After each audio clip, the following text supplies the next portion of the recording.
Start recording. Just move my chat over a little bit there. And we're good to go. Alright, let's jump in now. What heat there? Okay, let me move this out of the way just a little bit in case Haley's right here. If she wants to jump up here, you can jump up there. You can jump up there, just lay down. Alright, so, okay, good. Just making sure everything was being cast right. So I tested my teams. Like I said, everything worked perfectly. So we'll get in here and we'll start using our teams. You can go ahead and lay down.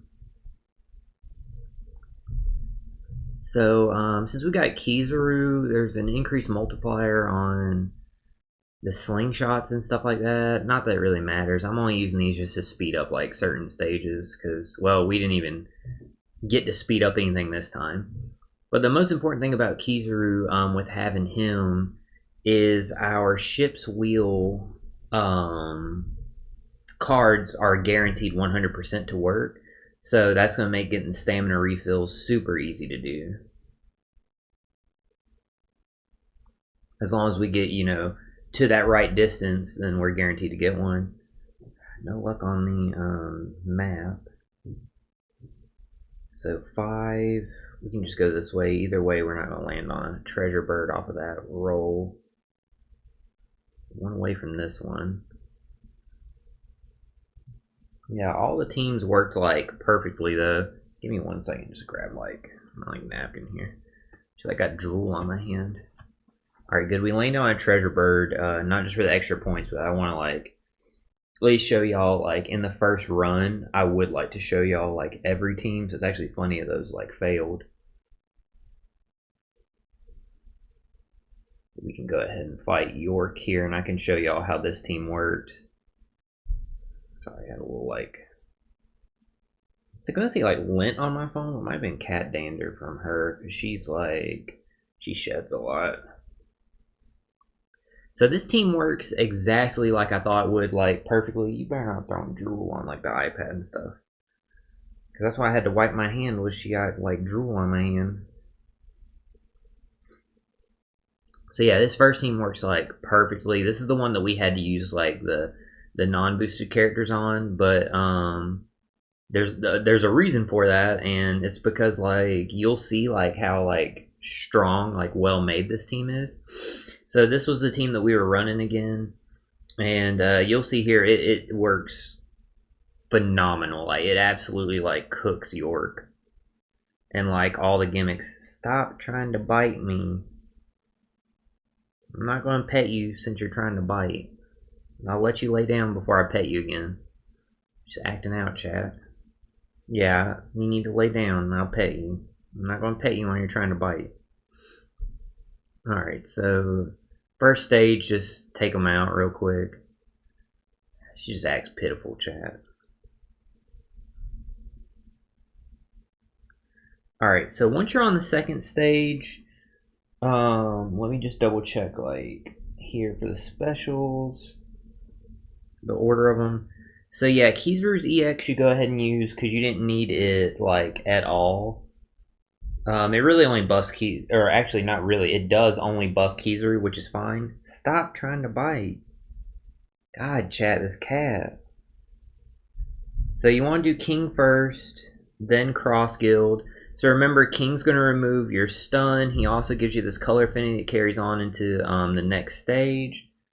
Now, after you use Cross Guild, you want to go ahead and use Kizaru's regular special, mainly to get the cooldowns on the middle row there. You also get the chain boundary and his chain tap timing bonus.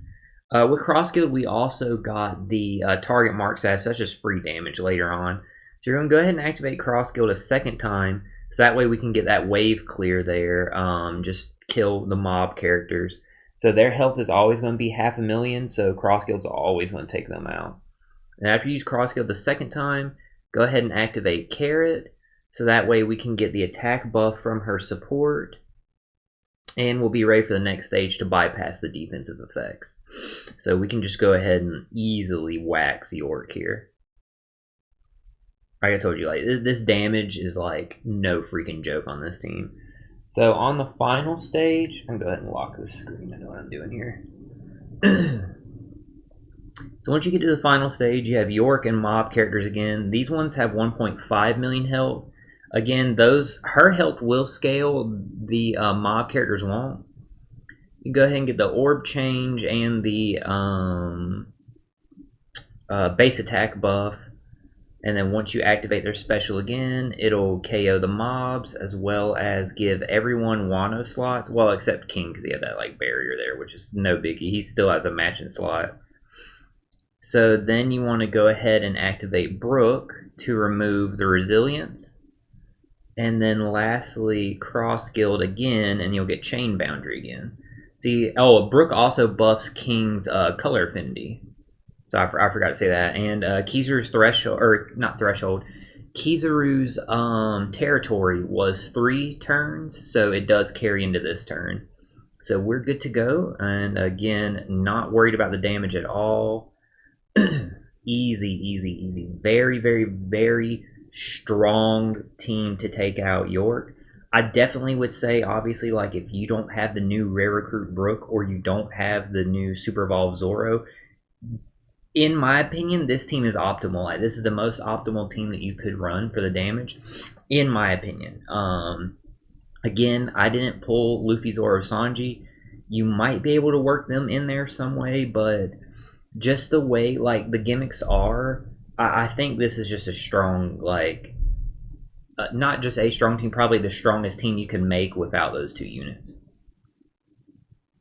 So we can go ahead and get that pistol there. Use it. We'll see if it works.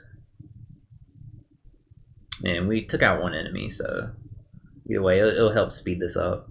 We still have we still have so much stamina right now because we have 158 of 100. So I don't want to use my card effect right now, even though we are 2 away from the stamina refill.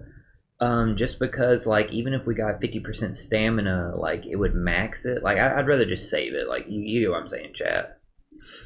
So we can go ahead and get some more tickets here. Just a little bit and raise that some. And now we can go start taking on the other bosses. So you won't get to see Nami and Usopp this time. So we'll show off that team next. So all the Battle Rush bosses that we had, thank you so much for Playboy Suck for the, is that Playboy Suck or Playboy's Sukuk? I'll just say Playboy. Thank you, Playboy, for the follow. Hope you're enjoying the Treasure Cruise 11th anniversary. So far, I'm loving it. I can't wait to see Saturn reveal and Part 2 reveal, which I'm really hoping will come tomorrow night at news time.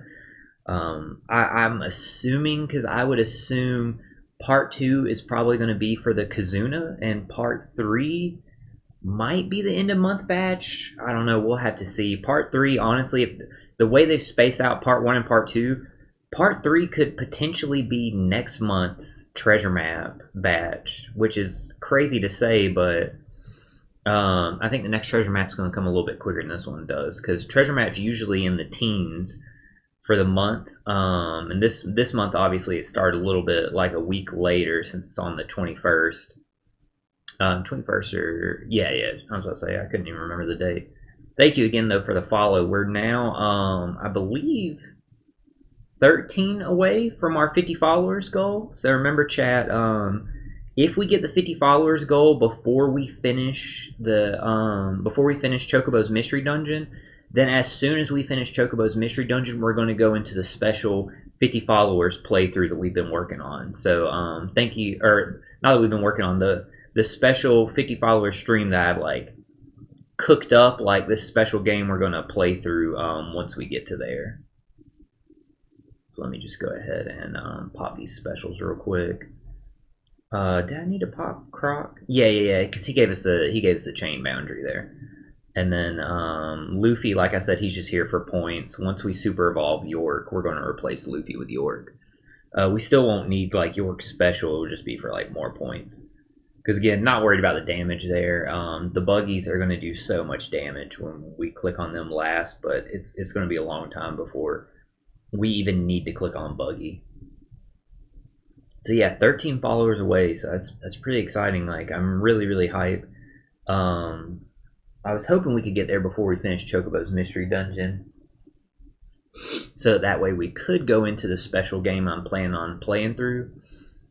If not, I do have like 3-ish games I'm kind of between to play following Chocobo's Mystery Dungeon, so we'll see. Obviously, when we finish the current SAO game we're playing through, we're going into the 4th game, Fatal Bullet, so yeah, I'm hoping, I'm pretty sure we'll get 50 followers before we finish the SAO game, so that's why it would be when we finish the other game that we're like playing through. But we'll just have to see, because Chocobo's Mystery Dungeon is going by pretty quick. So if we don't, then yeah, we'll go into whatever the next game is, and whenever we get it, we're going to jump in there. But again, the 50 followers playthrough is going to be a lot of fun. It's something I'm really excited to play. A game that I loved playing like growing up. I've beaten it twice, so it'd be fun to actually beat it on stream and like hanging out with you guys. But back to the treasure map here. This one's super easy. If you have Brooke and Frankie, they just easily just take care of all the stuff, all the gimmicks with the special verse and special bind. And then Sanji's just here to buff your attack and orb buff, as well as give you whichever one Usopp doesn't give. I think Usopp gave an orb buff, so we're using Sanji there specifically for the attack buff, if I'm remembering correctly. And Lola and Jinbei are only there just for the points. I'm glad like we got so many like not free to play characters, but they technically are like free to play characters, because you didn't have to pull them or anything. You just had to get them from the shop. Like when you think of a free to play character, you think of one you play and get as a reward from a game mode like York. But I would still consider these free to play characters, because it's like you play those game modes, you get the currency for those shops, and then you're buying these like support characters. But it was really cool. It's been a long time since they gave us like a free to play like support character. I mean, I can only think of like so few off the top of my head. Like before this, I know there's that Wanda that we would get from an event that had like a really good support, and there was also, I think it was like an orb change support or something like that attached to like Nami and Carrot, and maybe others, but that's just what I remember off the top of my head. And what was the other one? There's that Makino one. That there is a support Makino, but there's also one that we got that was like free to play one time for an event. I can't remember like what it did, if it removed like blindness or did something with a chain. I know one does one does the other. I can't remember which is the one we got. But it's so rare that they like do that, so it was really cool to get like 4 of them this month. Like really, I would say 2 are only like kind of usable, I would say, but either way, like I'm glad we got them. We could have not got the characters, you know. Go ahead and activate Crocodile. We'll get our chain boundary and our attack buff. Go ahead and get the color affinity from Vivi Rebecca and remove one of the enemy's gimmicks and remove their increased defense. York's just there to remove the missing turn of threshold that Usopp would, because Usopp only removes 7 turns, and Usopp is there to give us the target marked status. That's all he's there for. And Lucci and Kaku give us the turn the enemy's defense to 0, and they'll give us the orb buff. I forgot actually, if I activate Croc after them, yeah, I can get a full board of slots there. So again, easy damage. Actually, if I do Usopp after Lucci Kaku, he'll buff the orb buff if I'm not mistaken. So you can get technically even more damage with that team. But from when I tested my teams before the stream, saw they all worked, I was like, man, this is a really fun treasure map. Like getting to use these like teams and everything, especially that York fight. The way it came together, like I'm just so happy about that. And it's funny, like I said, there was the flavor text in the thing about since everyone gets 5 turns of cooldown at the start of every fight, not just the first Battle Rush one. It does say to bring along like your favorite characters for this treasure map. And it's funny, like Roger Odin and Crossguild are two of my favorite units, so getting to use them is like a lot of fun. I know Roger Odin, like not everybody likes them, just because they're like solely attack focused. Like yeah, they can't be hit with despair, but they're just solely attack focused. They have no utility like at all, other than orb change in their special and super special. But I'm okay with that because of with the current Treasure Cruise meta that we've had like the past like several years now, like the strength that you get from hybrid teams is ridiculous. So it's honestly okay that they have the utility that only removes despair in their captain ability because the attack and orb buff they give you is so strong. And in anything where like yes they're mono slasher focused really, they might be like quick focus too. I can't remember actually. I know they're just so favor like quick and slasher, so that's why I was like they might be mono slasher. They're perfect for this since like the enemy has a weakness to slashers. Just making sure I'm using my specials in the right order here. Since they have a weakness to slasher and our strength units, like they're a beast for this one. Plus you need like the mob clearing from their special. So Monet here is going to get rid of your despair. The Tashigi support is going to go ahead and remove 2 turns of the Rainbow Shield because Frankie only removes 5 turns of it, so there would be 1 left. And Monet's special removes 6 turns of despair, but her crewmate ability removes 1 turn of despair on the crew, so that way she removes 7. Kizaru gave your middle row their specials back, as well as gives us a chain boundary here. And like I said, Brooke is clutch here because of Monet giving that guaranteed delay. He gives a delay conditional buff. And Frankie also, I forgot, the Soba support gives Frankie, or the Soba support on Frankie when he uses his special, gives us an attack buff for everyone. So yeah, it's a small attack buff, but hey, it's better than nothing. And then Easy here, not worried about the damage. Hey, Playboy, thank you again for the like. Really, really means a lot and helps out. So thank you so much for that. That definitely means a lot, man. I hope you're enjoying like the treasure map and the 11th anniversary. Go ahead and use Luffy's EX as well as their special here. Now, we don't get the color affinity from Luffy's or Sanji just because we have Frankie's, but it's no big deal because this is for Psy characters. So Frankie's buff there is pretty good. Now, remember, this team, the way I set it up is you don't have to use Luffy, Zoro, Sanji. You can use double Kizaru, because since we have Stussy, Stussy also removes paralysis. But the cool thing is you still want to use Stussy even if you have Luffy, Zoro, Sanji. Yes, the paralysis is already gone, but they do delay through immunity. After you, delay the enemy, Brook, like I said, gives you a delayed conditional buff, and Brook has double special launch. So we get to use him on both stages, so that's also part of what makes this team so strong. So we can just go ahead and easily wipe the boss. Like, even Monet there just took him out. New to OPTC, can I ask some questions, or can you give me some advice? Yeah, feel free to ask any questions. Yeah, like that's definitely what I'm here for. Like when I'm running through my treasure map runs, I wanted to hang out with the community, anybody that stops by and chat. So yeah, feel free to ask away. I've been playing Treasure Cruise since right before, or not right before, since a couple months after the game started consistently. So I have a pretty established account, long time player. I think because of I have the video crop just to not have like my gems or like information up there. I am pirate level 928, so by all means, feel free to ask any questions.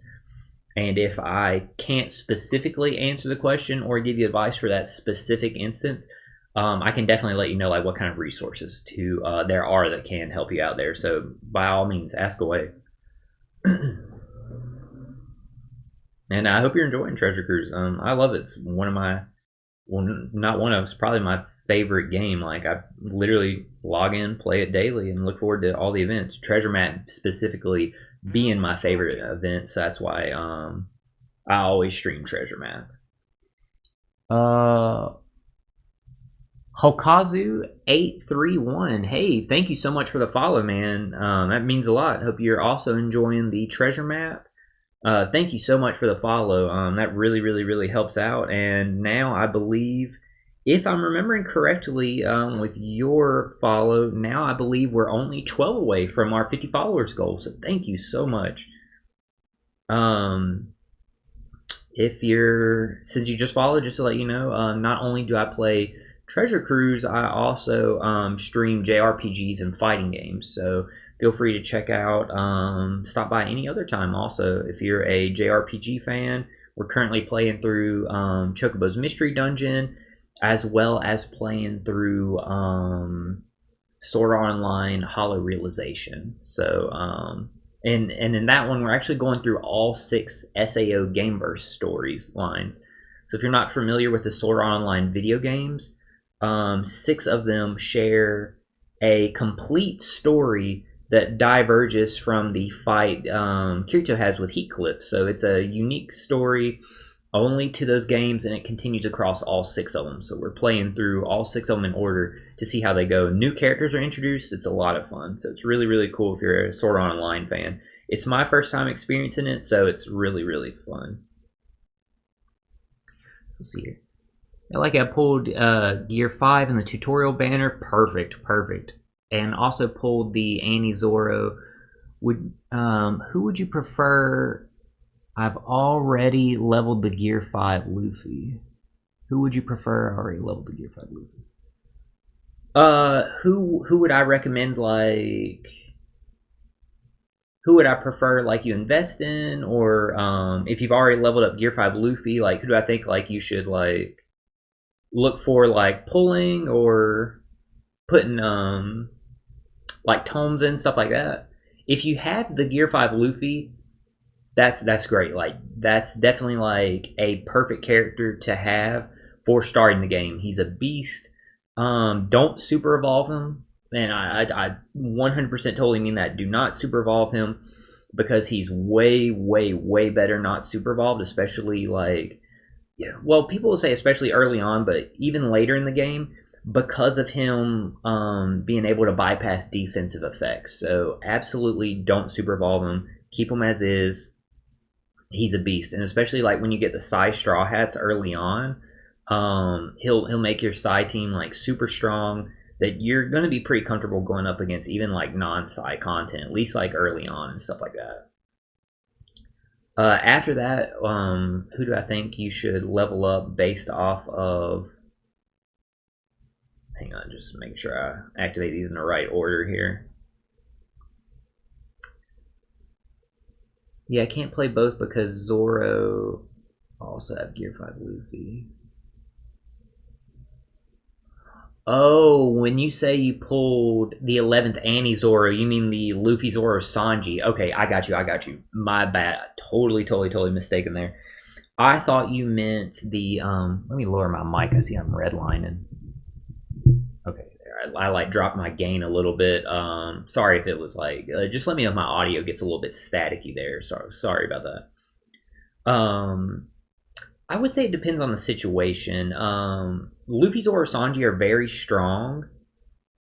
And Gear 5 being able to bypass defensive effects is phenomenal, but Luffy, Zoro, Sanji is going to get you more damage just because they're a newer legend, so the power creep, like, they are stronger, and in the way that they can, their special is just very, very, very strong in the fact that it, in what it can do with the giving you an orb and attack buff, and if you build their team right and getting access to their EX, you can get that color affinity buff.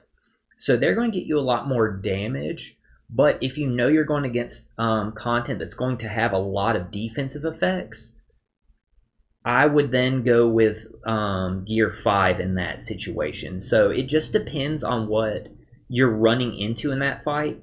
If you know you're going to get something that's not going to have a lot of defensive effects, then I would probably say Luffy, Zoro, Sanji definitely, because they boost slashers and free spirit. Yes, Gear 5 is a rainbow cap, and they're a rainbow captain also. If they're not that type, they still do get a damage buff. It's just not as strong.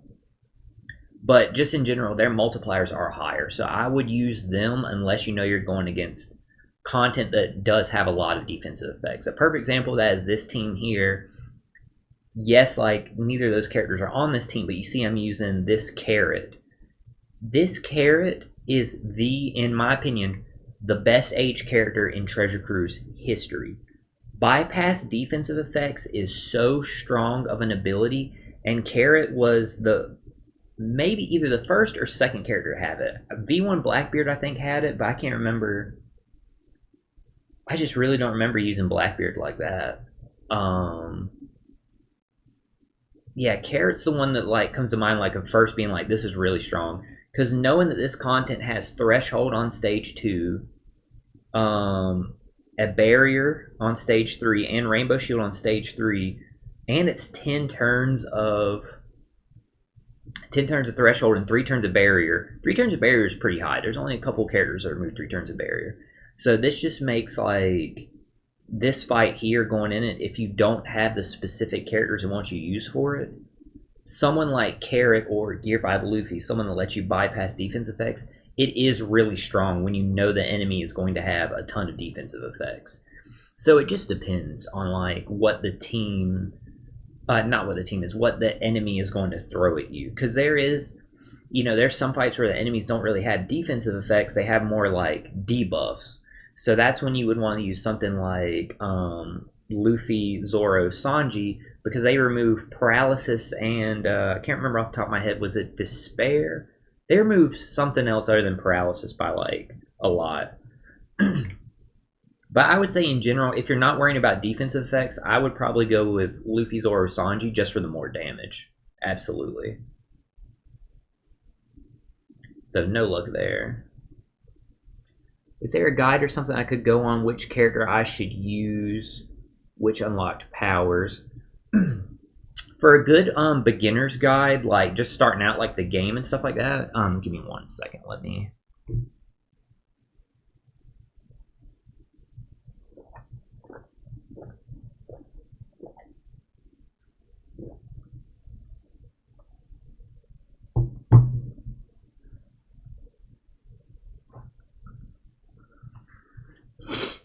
Alright, give me 1 second here. I'm actually gonna post a link here for you.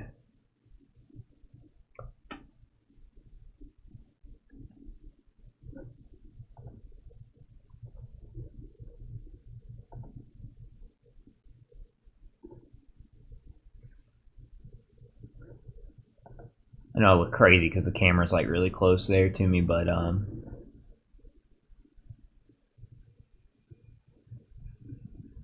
just want to get this out here to help you.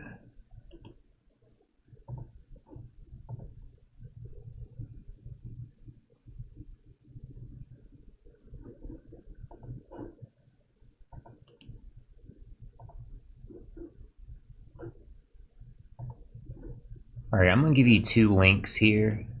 This first link here, these are 2 videos that can like help you out for like jumping into the game. The first video there, that link, that is a guide to help with PvP, because PvP can be like really like intimidating and tough, like starting out for like new players. So definitely check that out. And by the way, Totski, the guy whose video I sent you, big shout out to Broski. He is the go-to Treasure Cruise content creator. Great resource of all kinds of Treasure Cruise information. He's definitely like the go-to guy for Treasure Cruise info. So the first video is going to help out with giving you some resources and some tips for building PvP teams. Just because when you're starting out, PvP is very, very, very tough. The second resource here is another video by him. And that one he made right before the 11th anniversary.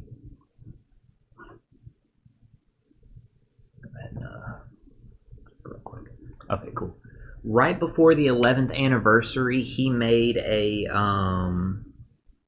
guide for players that were starting Treasure Cruise during the 11th anniversary time period, and like what to do, like to get your account set up. Oh, you already looked at that, right? Okay, cool, perfect. Okay, good. So yeah, then what I wanted to say about which character you should go with to use to unlock powers. For both of those characters, you definitely want to go ahead and I hadn't watched the video personally just because of obviously like my account's been going on for so long. But just to say, these are the powers you want to focus on right here. Is definitely go with defense, cooldown, bind, despair, and what's the last one? Auto heal. So all the powers on the left side. Those are the 5 like big ones. Those are like the most handy ones. So I would definitely focus on them for starting out. I would definitely agree with what he said and go with the Gear 5, just because, again, bypassing defensive effects is so strong. Yes, Luffy, Zoro, Sanji will give you more damage because they do have higher multipliers because they're a newer character, but bypass defensive effects is just, it's incredibly strong ability. Like, you see here, like, that carrot that I'm using on that other team, her specialty is that she bypasses defensive effects. She doesn't have a high multiplier at all because she is like an older like legend and stuff like that. But she's just so useful and handy because that effect like has just made her just age so well because she boosts so many different characters. And Gear 5, being able to bypass defense effects and being a rainbow captain just makes him like really strong. So I would definitely go with him, especially because starting out you get the Psy straw hats. Like this Robin here that I'm using is one of the Psy straw hats, and you see she removes despair. There is so many of them that remove debuffs like despair, paralysis, bind, etc. So you will have other units to help out like with your team building in that aspect, because I know to get his EX you want like the certain amount of characters. So I would definitely invest in the Gear 5 first, and then Luffy, Zoro, Sanji second. But that's not to say that Luffy, Zoro, Sanji is a bad character by any means. It's just that bypass defensive effects is ridiculously strong. It's funny, like, prior to this treasure map, the last 2 treasure maps, I had to team build, and they really were focused on, like, driven characters. Like the intrusion fight and the final battle rush boss. Like, they were having you, like, they really wanted you to use like driven characters and like strength characters.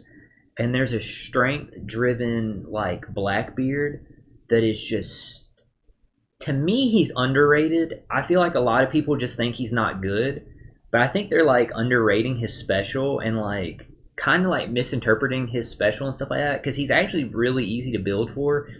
I think people just see one thing in his special, it's like, oh yeah, this character's like not good or whatever. But he bypasses defensive effects, and he's a beast. To be able to have like as strong as driven characters are, to be able to have bypass defensive effects is ridiculous. So we were cooking the last 2 treasure maps like with the teams that we had to build with like him. Like he's just a boss. Like, it's funny, like literally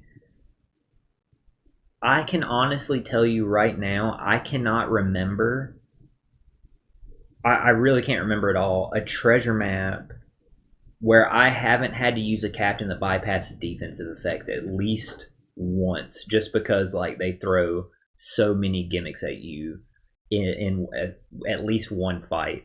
And that's counting Carrot, Blackbeard, and Gear 5 Luffy. Those are like the main three that I've been having to like use.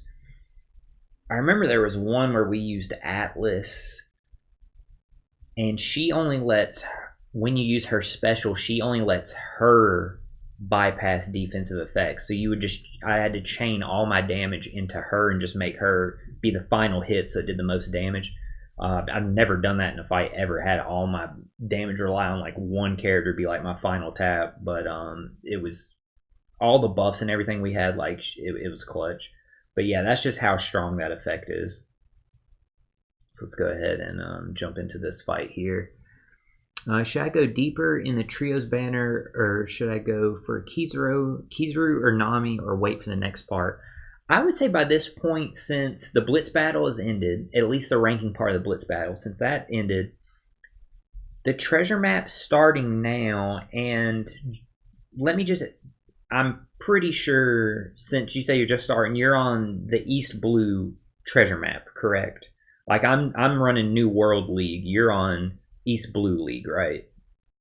Because assuming that that's the case, once you get to like New World, there is team restriction. So if you use one character, you can't use them on another team at all. That's why all these teams have like all different characters, save for like your friend Captain, and Captain can be the same, obviously. But we couldn't reuse other characters. When you're on stuff before the New World League, that's not the case. You have the ability to use oh shit, I meant to use Chopper first, but I'm not exactly worried about the damage there. Yeah, I gotta remember. I was looking at that like, wait, do I need to use Chopper first? And yeah, I was supposed to there. But yeah, once you get to the New World League, there's restrictions on your team building. You don't have that in the earlier ones. So in the earlier ones, and the gimmicks are a little bit easier in the earlier stages. So in general, what people do, and even people that are like playing a long time like I have, I do know that there are people who they just don't even do the New World League for Treasure Map, because not everybody likes Treasure Map. Like I said, I love it. It's my favorite. I love the team building aspect, but I have an established account with tons of characters. So I have the freedom to build like all different kinds of like teams and stuff like that. Some people though, they don't like the treasure map or the grind of it or stuff like that. So they'll, even though they're qualified for the New World League, they'll still pick an earlier league because the gimmicks are easier, and because they don't have the team building restriction, so they can just put all their boosted units on one team and use it for all of them. So basically, like with that in mind, since, and here's what I mean by the limit, the team restrictions. You see all these like red exclamation marks. I can't use these characters I use in these prior fights on any of the other ones. The game literally like won't let you. But I believe that's New World only. I don't even think that's in Grand Line League. But yeah, since Treasure Map just started, and since the Blitz battle has ended by this point, my recommendation to you I would wait for the next part and see what like Saturn's going to be like, because we're pretty confident Saturn's going to be the next part because of the teaser from the 11th anniversary video. Now, my prediction was that the next part's going to be Saturn and Bonnie as the legends, with a rare recruit of the Vice Admirals. So if that's the case, and if it goes the way that I think it's going to go, you just have to see what Saturn and Bonnie would do, because the Vice Admirals might not exactly help you. It just depends. Well, I mean, I guess they would have Egghead tags, so they should synergize with Luffy, Zoro, Sanji in some capacity. But I think, like, since Kizaru got no rare recruits in this batch, I think the Vice Admirals would be a good pick, because they would synergize with Saturn and Kizaru and kind of connect both those legends into a really strong team. Because obviously Nami and Luffy, Zoro, Sanji work together really well. But I would definitely wait. If it was me, I would wait to see what part 2 is going to be like. And especially, like I said, if part 2, like, I think if they announce it tomorrow night at news time, if it's going to be a damn, what am I trying to say? If it's going to be for the Kazuna, then there might be like stuff like Kazuna Legends involved in it and Kazuna Rare Recruits. So you could potentially have the chance then to get like some more like restricted legends in that one. So that also to me like makes me think like I would probably wait for part two, but just see like since the treasure map just started, I would go with what you have right now, honestly, and wait, see what part two's like, because the banner's not ending. So wait and see what part two's like, and then decide, okay, should I go back or anything like that.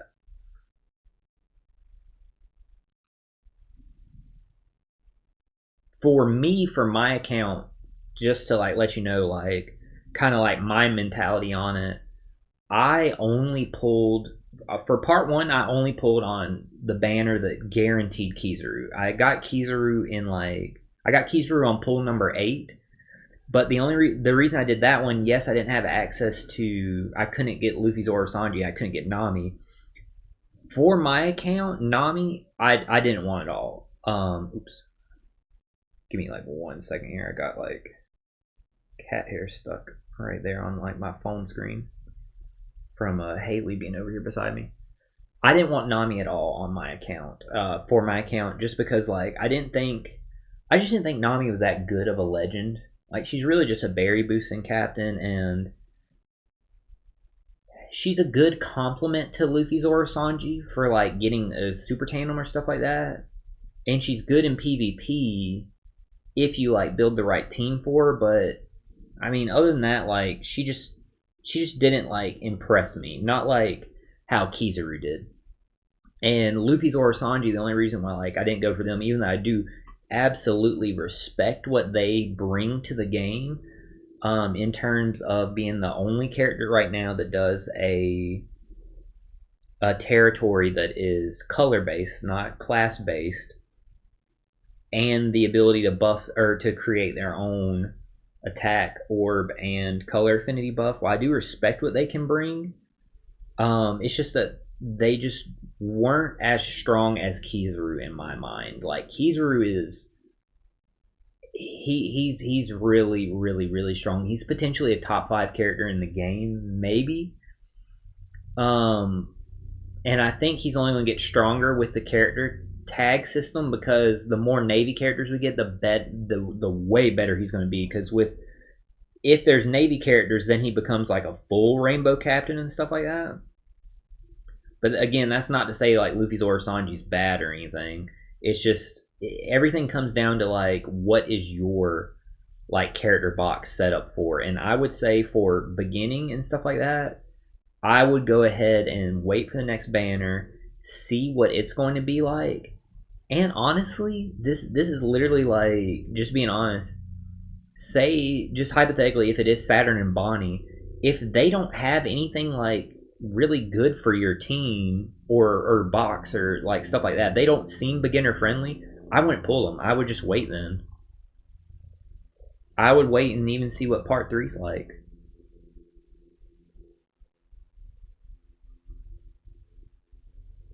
I don't think that would be a bad decision at all.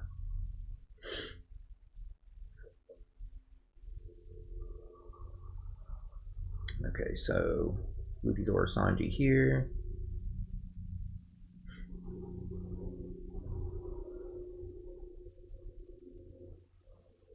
Yeah, I know that was like a very long-winded answer, but it's just it's interesting to say. I hope that made sense. All I would say, I know that was like super long-winded, but I wanted to like make sure like I covered like all my bases there. I hope Saturn's gonna be a monster. Me too. I really hope like you might not know this, being a new, like you said, starting out like playing here recently, but the Seraphim slash King, so like any kind of like Lunarian style character, since the Seraphims are like made from like King's DNA or like whatever. I hope he has an effect like them. I really hope Saturn's a beast. I know Saturn isn't exactly a fan favorite character. I like Saturn a lot. I'm a huge fan of Saturn. But even before we got in like this story arc in Egghead and stuff, I like the five elders. I thought they were super cool. Like I just really thought they were super cool, super mysterious, and seeing the reveal of them was great. But I hope he has a similar like ability like King does and the Seraphim, where if you look here at the bottom, completely removes characters bind, despair, special bind, special reverse, and paralysis.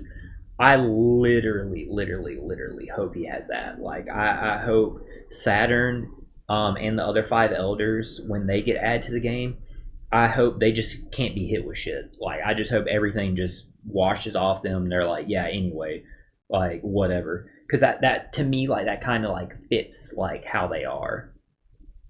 Like the anime or the manga.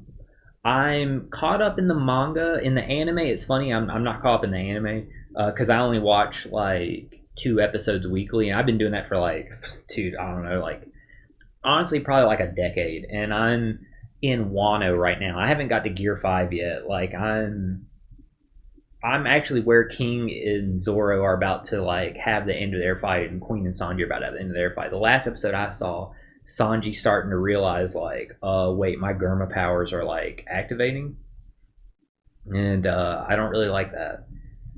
But I am caught up in the manga though, so that's how I know like what to possibly expect in the future. I don't know if you're caught up in the manga, so I won't like say like any spoilers until like you say like if you are not, because obviously like I don't want to like spoil anything, but I really hope like he is a beast and the other five elders are as well, because I would love for them to like they just them to have that like Lunarian ability where the stuff's like just bounces off of them would be just so sick.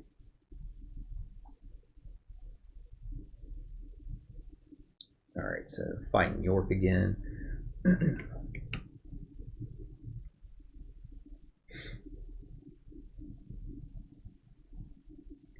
I think so my prediction.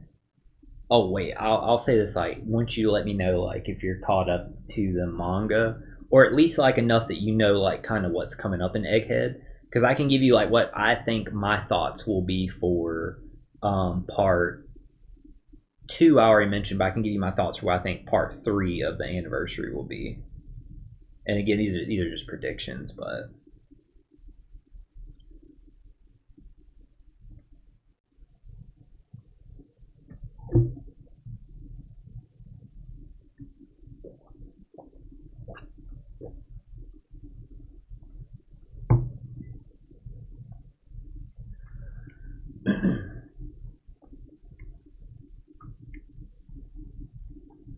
so using this team here, I just love using this team because I love using Cross Guild and Roger and Odin so much. Roger and Odin are a lot similar to Luffy, Zoro, Sanji. Okay, cool. You're caught up to the manga too. Dope. So I won't have to like worry about spoiling anything. So my prediction for part three then is I think it's going to be Saturn and Bonnie for part two. That's what I hope. Now, if it's not Bonnie, I would understand that if they want to wait for to give Bonnie a Super Sugo Fest legend when she gets like the Nika power. I would totally understand that, and I definitely think that deserves being a Super Sugo Fest legend. So it could not be Bonnie, and I would understand that. But we definitely pretty confident it's going to be Saturn. I think we're all like confident are after that like teaser, and definitely think vice admirals are going to be the rare recruits. Now, going into part three, I think the reason why they've spaced out these parts so much further than they normally do for events is to let episodes air in the anime to give it a little more time.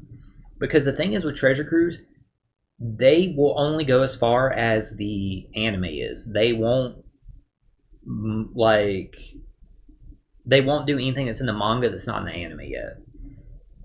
So I think they're going to space out when part 3 is, to at least get it maybe not at the end of Kuma's backstory, but far enough into it that I think, and to give it some space from the end of last month's batch, I think part 3 is going to be Kuma and someone else. I said maybe Dragon in like my tweet, or maybe Garland, just depending on how much they show that he does, or Garland, just to show how much he does in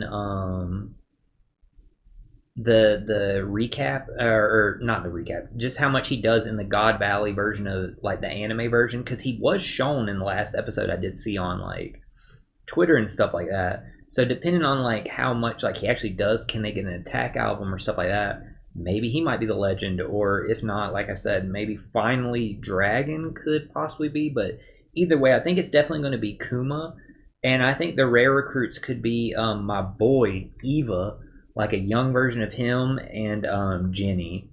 I think is a good possibility for part 3. So we'll have to wait and see, because obviously, like, Kuma's backstory is such a huge part. And my theory behind that is the way they're structured. If it goes this way, like say exactly like I predicted there, if it does, then it would be part 1 was Luffy, Zoro, Sanji, Kizaru, and Nami, and the rare recruits were all Straw Hats. So there's nothing in there for Kizaru. The next one was Saturn, Bonnie, and the Vice Admirals. Saturn and the Vice Admirals buff Kizaru. There's nothing in there for Bonnie. If that part 3 was the way I said it would be, then you would have Kuma, Jenny, Eva, rare recruits, and they could buff Bonnie and work with her. So that's just my idea of like, if it was me, that's how like I would structure it and stuff like that. But again, we'll just have to wait and see like what it'll be. That's just like my prediction and stuff like that.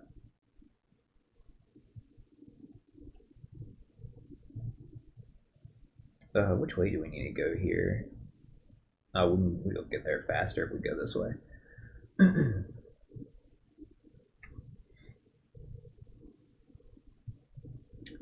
While you're running the treasure map, though, definitely be using the 11th anniversary ship, though, for sure. Just because of... I mentioned this in my treasure map teams video I posted on like YouTube. This treasure map, they're doing the 5 turns of cooldown for everyone. It doesn't just have to be the first battle rush fight, and by using this, the 11th anniversary ship, you can get 5 turns of cooldown at the start of the quest also. So you can get 10 turns of cooldown just by using that ship, and just, well, by starting it. This ship here, the Hyper Capsule, to me was such a disappointment, because it's just such like nothing. Like a 1.2 attack boost is nothing.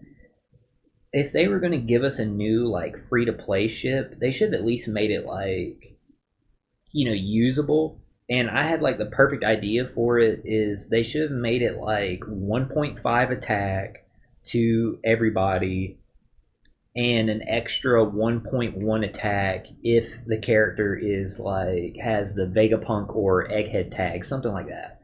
And then like a 1.1 attack buff and 1.1 health buff if they have Egghead or Vegapunk tags. So that way, like, they could continue to lean forward into the new character tag mechanic that they added. Because they've already done a good bit of like showing like, okay, so character tags are going to be like big, the way they built that into like these anniversary characters, and the way they've gone back and buffed some older characters. But we don't have a character tag ship yet, and I think that would have been like a cool way to like implement it. It wouldn't have been like game breaking or anything. Like, it would have just shown like, yeah, honestly, for them, like, it would have been fine to like, hey, here's like a little test to see like how's it going to be, something like that.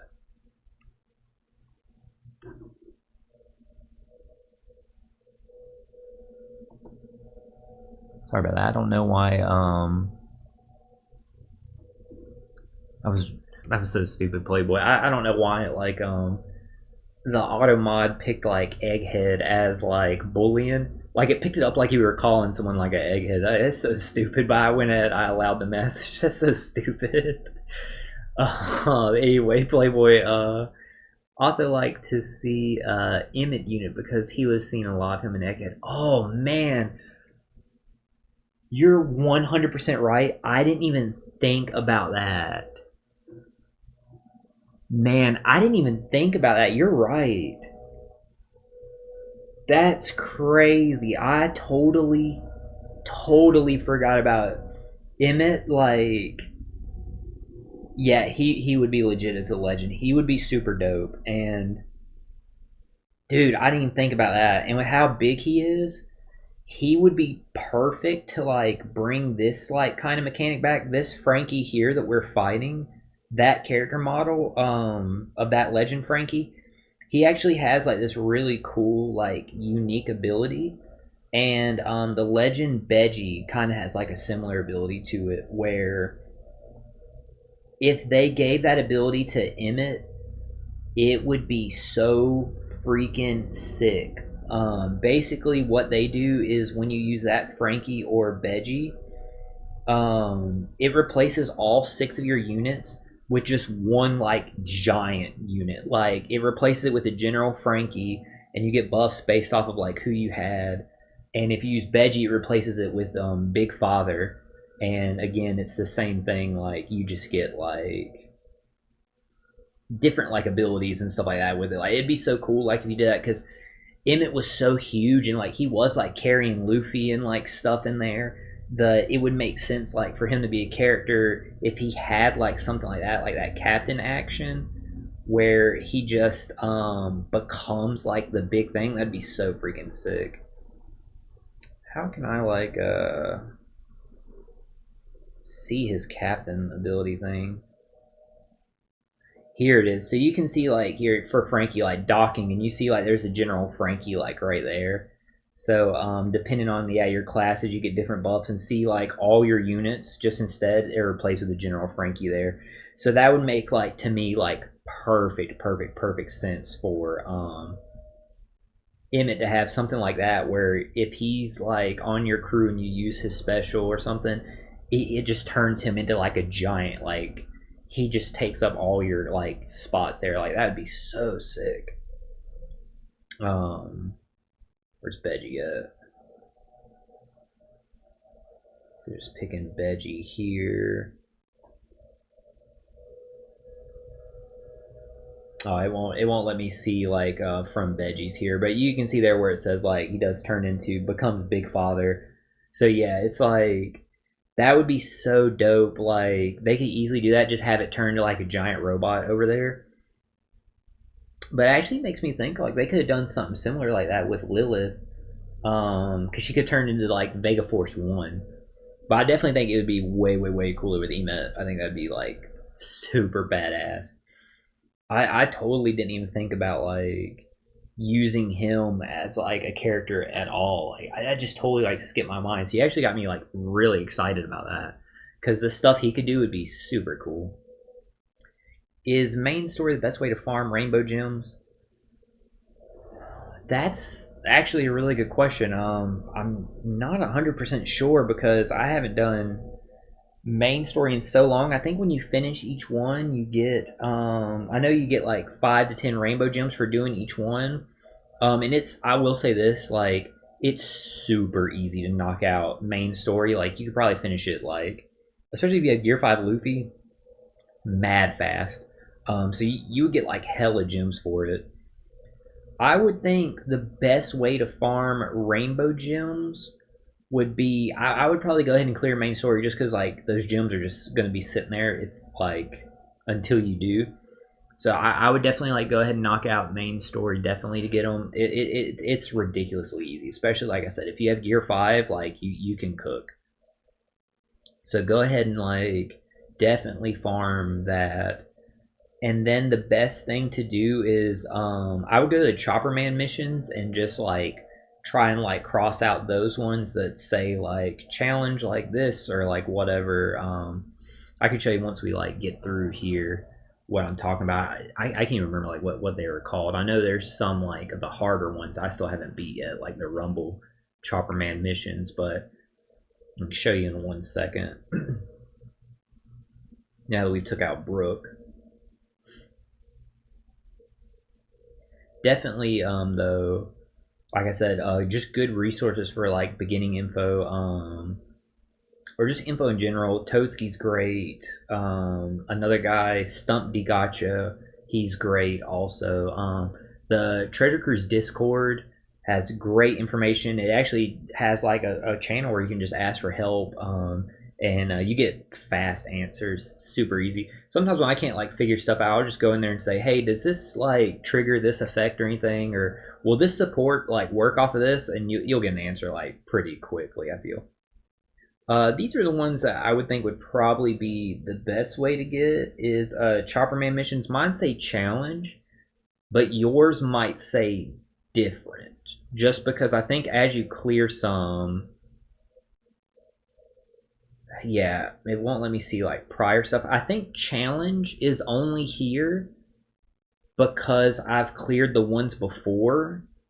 I think they might say like rookie or like something like that, but the first panel you have on Chopperman missions, that's a good way to get like rainbow gems and stuff like that. The ones I have left here are like dealing with Grand Voyage and like Rumble and stuff like that, but yours should be different until you beat it, and then it should unlock the next one. That's how it was before there was an update. I'm not sure if they got rid of those Chopperman missions, but that's how it used to be. It used to be like there was 3 stages. There was like a first one that was like just super easy stuff, and a lot of that was clear in story mode. Then there was a second one, and it would be like, hey, go clear like this clash or do this, do that, like etc. And then this would be the last one, was a challenge one. I don't know if it's still that way, but I would just see.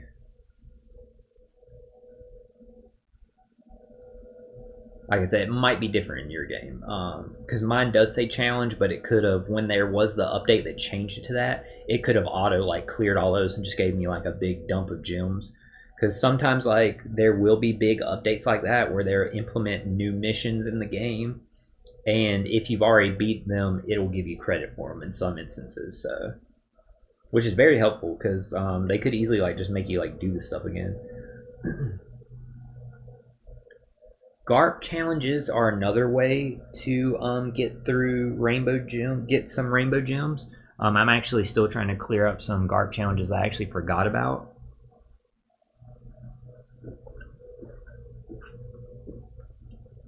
Actually, especially for starting out, Garp challenges are really good for not just giving you rainbow gems, but they'll give you like level up materials, limit break materials, different stuff like that. So they're good for getting just a good like jump start on like your account.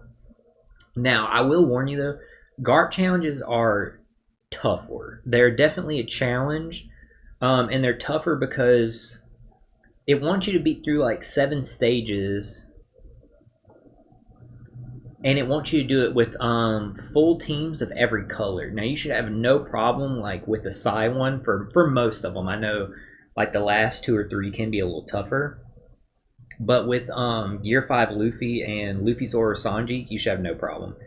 And you can kind of double up on them if you.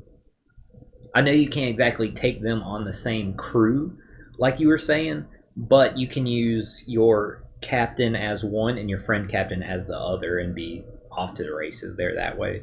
So that way you get the benefit of like both characters. So Garp challenges with the 2 of them as your captains, plus like the Psy Straw Hats, you shouldn't have too much problem clearing a good bit of them, I would think. Of the Psy ones, just remember you just have to build a full team of like characters. And also, the reason why I was going back and clearing some Garp challenges now is because of the anniversary boat. It gives you a 1.8 attack buffs. That's great.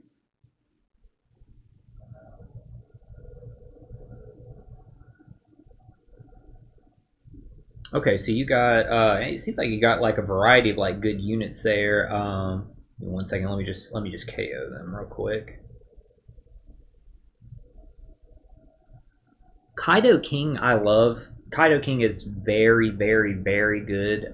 In my opinion, they're a little underrated. I think every Captain Shift character is underrated because Captain Shift is just a super strong mechanic. Kaido and King do have one flaw though, and it's in the way that like King has that great Lunarian ability, but Kaido doesn't, unless like they're in their dual form. But the only issue with that is to shift into. You just have to be aware of what the stages are going to be, because if you like say you start with King as a crewmate and you captain shift into Kaido, don't captain shift into Kaido expecting like, okay, well now I'm just gonna like ignore that other stuff because of King's Lunarian ability, because you're Kaido. You don't get King's ability until you swap back. So you just have to be aware of stuff like that.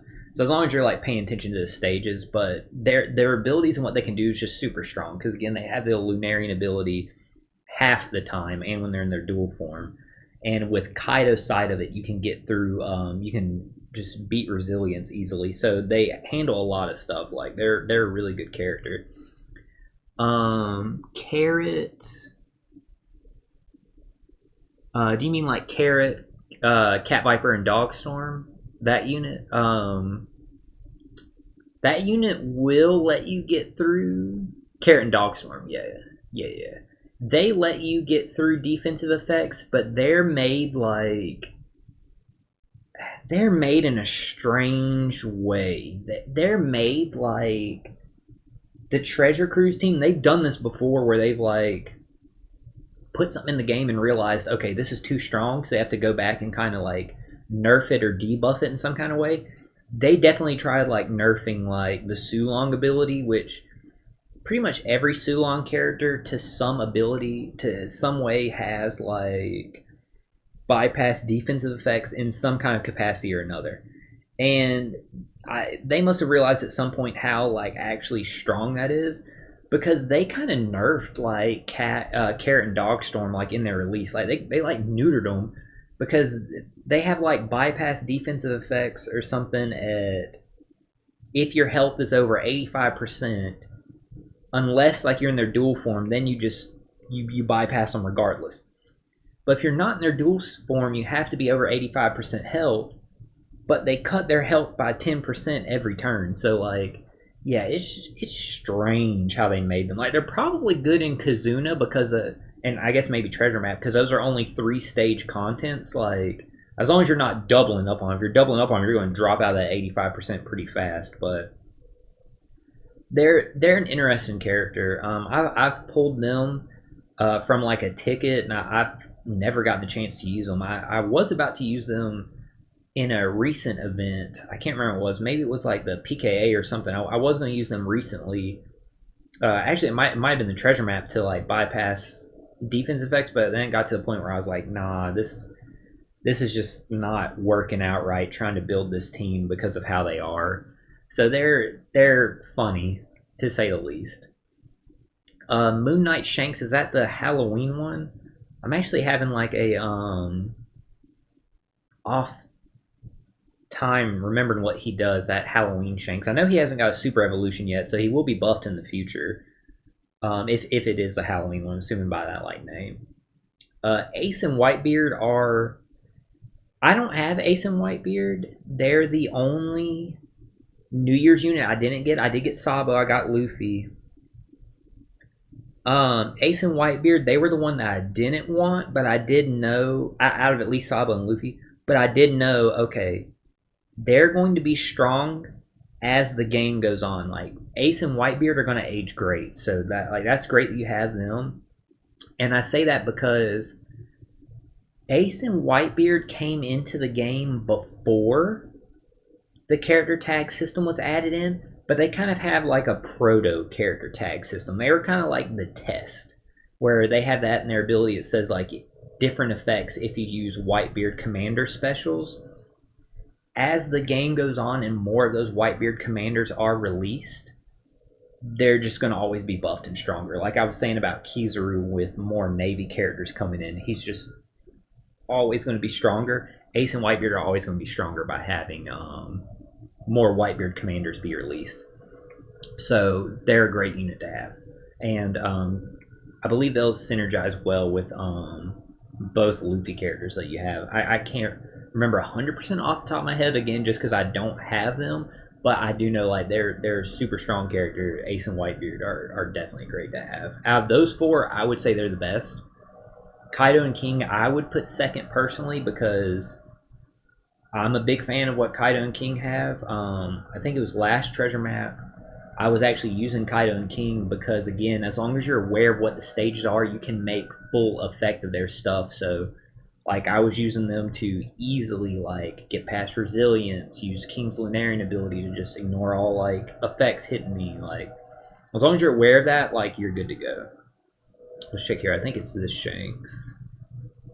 Yeah, right here. So, yeah, this is a Halloween Shanks. He hasn't been super evolved yet. I actually don't remember what he does. Double type effects for cerebral slashers. If you have 4 more int, gives a chain multiplier buff. And makes int matching. That's good. He actually does have character tags because some older characters they don't have character tags. And changes slots to own type, sets enemies defense to 0. So he's definitely like whenever he gets a super evolution, I can definitely see like where they can make him a lot stronger. They'll probably give him like defense down through defense down through immunity, which would be great, and buff his numbers here and give him some kind of utility. Because yeah, that's the main thing missing with him is he's all damage. He just doesn't have utility. So if they give him like some kind of utility and buff those numbers, he'll be like better. Also have 6-star Wano Jinbei. Oh, is that this Jinbei? If so, I actually really like this Jinbei. I've been using him more recently. If it's this Jinbei, he's underrated. Because there is people that will tell you all the memories of Straw Hat characters suck. They don't all suck. They're not all built the same. Jinbei, in my opinion, is one of the good ones. Brooke, Jinbei, my girl Robin, and Usopp are phenomenal. They're super super good. I've been using this Jinbei recently. His shipbind resistance, a lot of Jinbeis have, is very handy. But yeah, his rainbow shield removal. What else? All that he had, the weakened status. It doesn't go through immunity, but if you can inflict it, it's good. I just really like what this Jinbei have had. I've been using him recently. He was actually on my team that I was using last week to clear like all my quick GARP challenges. I finished all of them, and I put him on there because I knew like I liked what he had and everything. So I definitely like mess with this Jinbei. He's great. Yeah, people will tell you like other people will tell you the memories of Straw Hat characters are all bad. They're not all built the same. Brooke is probably the best, with Usopp being a second. This Usopp here that we're using on the other team is just phenomenal. Any character that you see that says apply set target status, just keep an eye out on them. That is such a strong ability. Because basically what that does is set target status is free damage. It's increased damage taken with a different name. So any character of that is absolutely strong. And what makes this Usopp one of the two best, it's between him or Brook as to which is the best out of those memories of Straw Hats, is since he's a treasure map legend, he's buffed every treasure map. So every treasure map, that Usopp is buffed. And he's phenomenal to have in treasure maps. Like just the ability to, again, to add that free damage, which stacks with increased damage taken because it's a different name. It's just clutch.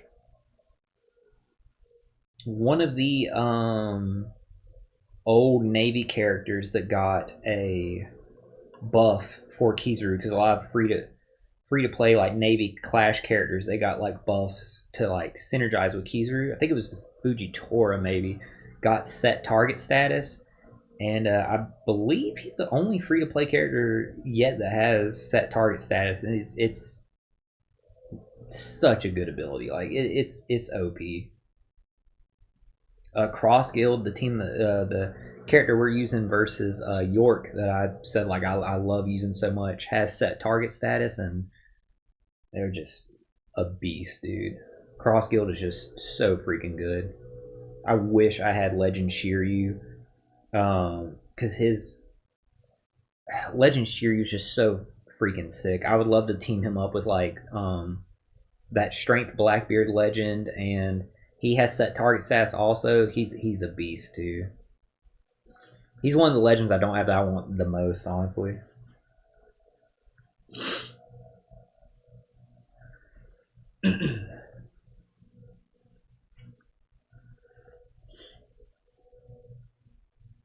The good thing about having that Jinbei, by the way, is yes, he's not a Psy character, so like you can't use him with like either of those two Luffy's for like clearing out Garp challenges, like I said or suggested. But he is like he was very very very handy to me while I was clearing out my quick Garp challenges, just because of the abilities that he had to remove like Rainbow Shield and stuff. So just keep that in mind when you're trying to clear the quick Garp challenges, and also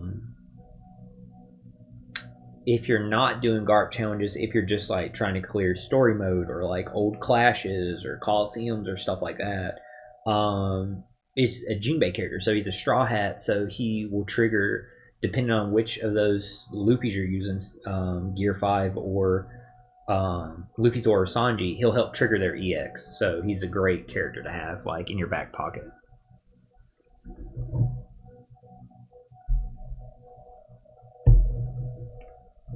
Definitely underrated.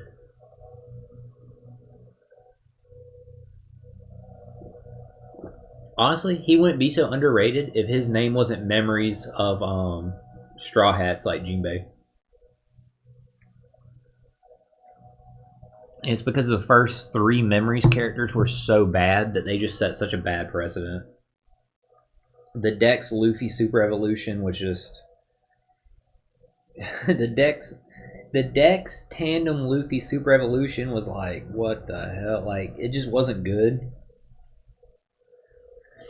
And then Zoro and Sanji, not the Zoro and Sanji like dual unit, Memory Zoro, Memory Sanji, were just like the most like, honestly, like, they're probably two of the most nothing characters ever released in this game's history. Because here's the reason why people hate the Memories characters so bad is 10th anniversary was, dude, I can't explain to you how good 10th anniversary was. Like the legends we got for 10th anniversary were so damn strong. 10th anniversary Ace, Shanks, Luffy, and the anniversary Roger are just so damn strong, first of all, that like they like power crept the game. They set such a good precedent for like, man, this is gonna be like awesome, like what a great like celebration for the 10th anniversary. Like this is setting us up like really great for this year. Like this is gonna be awesome. And then the first characters they released after the anniversary, like for they usually call it like the after party. Pretty sure if they weren't the after party character, they were right after the after party. So they were the first like, we're not celebrating 10th anniversary anymore. Like now we're just back to Treasure Cruise. Bro, they were so bad. I want to say they were the after party characters. I think that's why it like bothered us all so much. Because the year before that, either the year before that or 1 to 2 years before that, we got the Super Tandem Law and Kid, and they were both just so good. Like they were regular legends. They weren't as good as the anniversary legends, and they shouldn't be. It's just a regular Sugo Fest, not a Super Sugo Fest. But like they were so good, and then it was like the following the 10th anniversary, like the biggest celebration in the game's history. They give us like just two just terrible legends. Just they're awful, man. I think Sanji has redeemed himself because he's really good in PvP. He's a phenomenal PvP character. The Zoro's like he's whatever. There's just so many like better Zoro legends. I would go as far as say maybe every Zoro legend is better than that one. Like honestly, yeah, I think like possibly every Zoro legend is better than that. Memory Zoro. I think like the only good thing he did was maybe he removed like one debuff by 7 turns, and it might have been like paralysis or something like that. I'm not 100%. I think he had like one piece of utility that he did. They definitely did Zoro dirty. Like he was garbage, bro. I know I've never used him. And I'm a Zoro fan. I like Zoro. I like Sanji too, and they did both of them terrible. And what's funny is the memory Straw Hats have incredible artwork. Like their art is so great. Like I love that Jinbei's artwork specifically, and Robin's artwork because Robin's like my favorite Straw Hat. I think hers is sick. Zoro's is sick, but like, yeah, look, he's not even like leveled up for me. I've only ever gotten one, and he's just whatever. Like I've never used him. So did he have any utility in his captain? So he had no utility. Boost Dex Slasher Free Spirit. Gives him matching slots. Better chance of landing on tandems. If he had an attack boost, if it's in a base attack boost, he extends it by 1 turn. And then gives you like a little crit buff. Oh no, when a slasher or free spirit character with crit performs crit, it gives you a -3 resilience. So it's kind of like whatever, but here's a special. Yeah, reduces paralysis by 7 turns. Then it gives you the base attack buff, and then boosts damage dealt by crit, which just isn't that good because crit only counts for the last hit, and it has to have triggered. So crit is that's like a whatever buff. That's part of the reason why they did them dirty. And you can buff the crew attack buff twice. And then, yeah, then he just goes back and buffs other things if you can get him to launch a second time. What was in his super tandem? He gets that cooldown there. Increases their crit rate, which again is like, crit is just like whatever. And then boost Dex Slasher Free Spirit character's attack. So the reason why they did this Zoro so bad is, remember, he removed paralysis, and he buffs Dex and Free Spirit. Slasher also, but Dex and Free Spirit. Now, this is what we got for 10th anniversary. I want you to see how like bad they did Zoro. And again, I like Zoro, but like he got screwed on this one. So this Ace came out on 10th anniversary. This is like a top 5 character in the game, and here we are a year later. Reduces Dex and Free Spirit charge time. Yes, he buffs Shooter and Zoro buffs Slashers, but you see like there's overlap right there. And then you see he has like this great character effect. He also boosts other characters' attack by 4.5, so he's a rainbow captain too. Ton of matching slots, and then there you see he reduces special burst by 10. Now let's take a look at his special here. Reduces paralysis by 10 turns. Bro, come on. Like, what are we doing here? We have a Dex character that reduces paralysis, and he buffs Dex and Free Spirit. Like, they never gave Zoro a chance. This came out a month before Zoro did. They never gave him a chance, bro. And if you look down here, yeah, it gives you the conditional buff. And what was the main buff that you got with him? Boost. He gave a slot effect buff. What does EX give you? Right here, his EX gives you an attack buff for Dex, Shooter, Free Spirit. So he also gives an attack buff with his EX. So they both have a super special that gives EX. They both remove paralysis, and Ace removes more turns of paralysis than Zoro does. And they both buff Dex, Free Spirit. In addition to, like, Zoro buffs Slashers, but Ace buffs Shooters and is also a Rainbow Captain, so Slashers will still get an attack buff. So, like, they didn't give Zoro a chance, dude. Like you said, like, they really did him dirty. These characters were 1 month apart. Maybe not even. Maybe 3 weeks apart. So it's just so funny that, like, bro, they buried Zoro, man.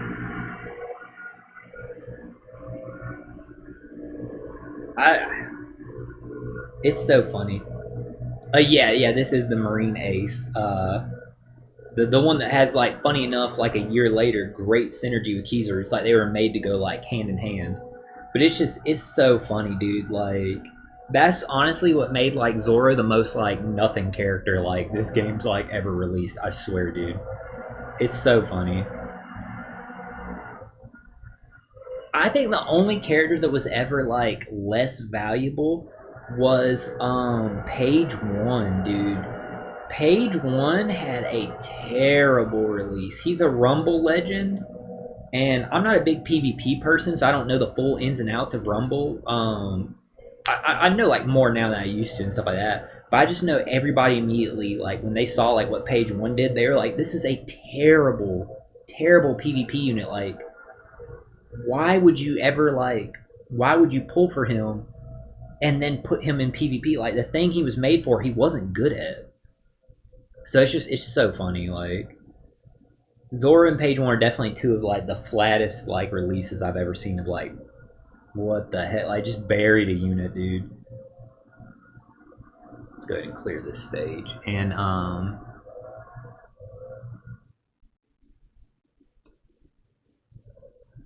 Miter XX, thank you so much for the follow. By the way, now we're up to I believe 11 away from our 50 followers goal. So thank you so much for that, Miter. We are super, super, super, super close to that. So again, once we get that 50 followers goal, as soon as we finish one of the games we're playing through, we're going to go ahead and start our special 50 followers playthrough. So super excited. Again, keeping it tight-lipped. We're not going to reveal it just until we get to that goal. But thank you so much for the follow. Like, really, really means a lot. Hope you're enjoying the 11th anniversary, and I hope you're having like a lot of luck in your treasure map runs.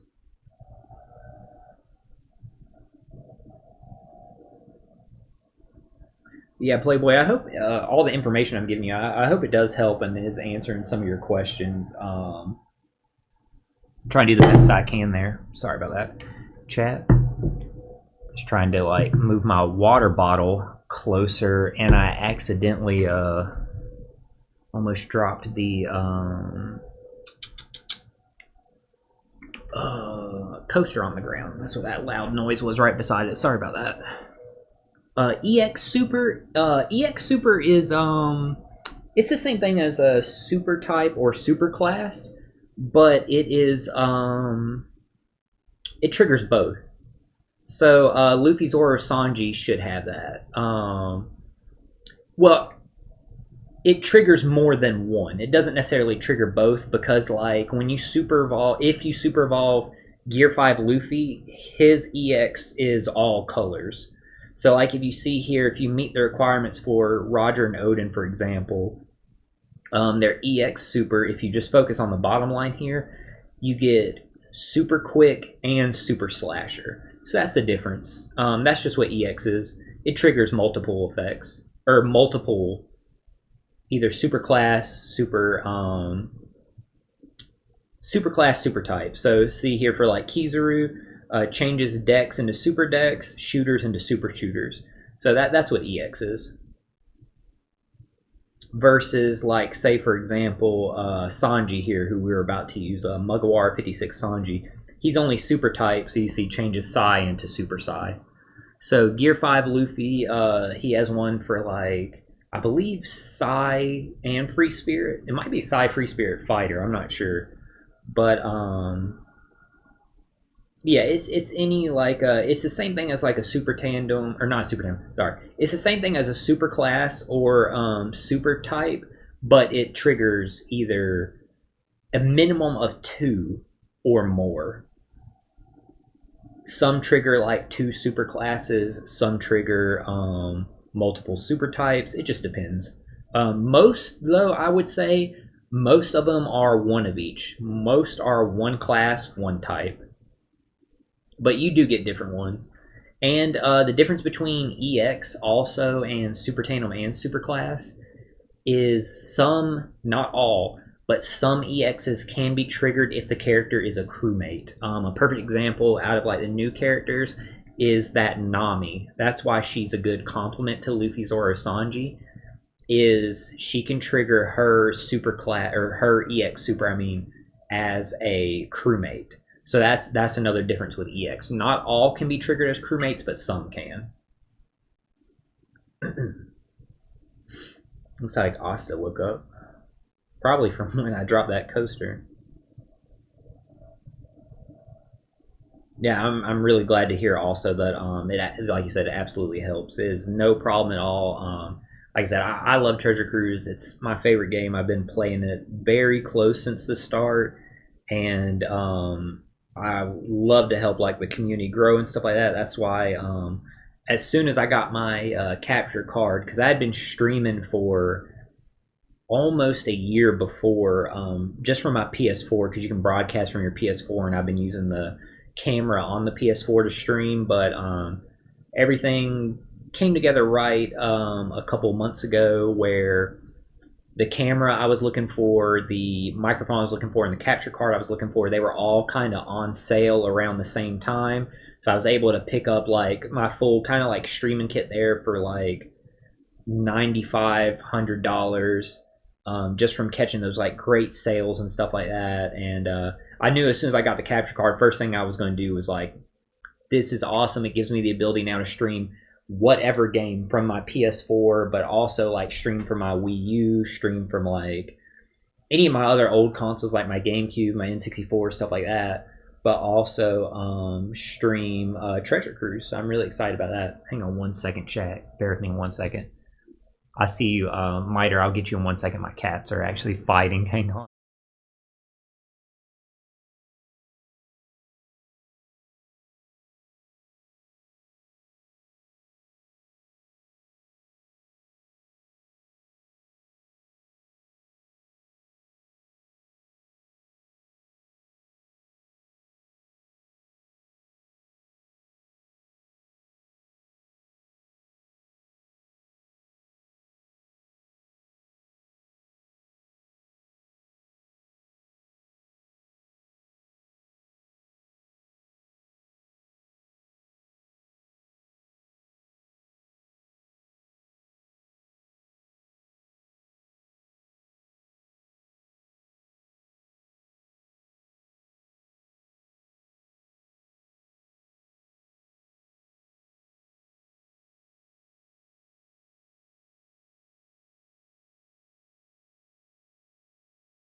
All right, sorry about that, chat. Not only were my cats fighting, while I was up, I went ahead. I grabbed me some cold water actually, because the water I had in my water bottle was not cold at all.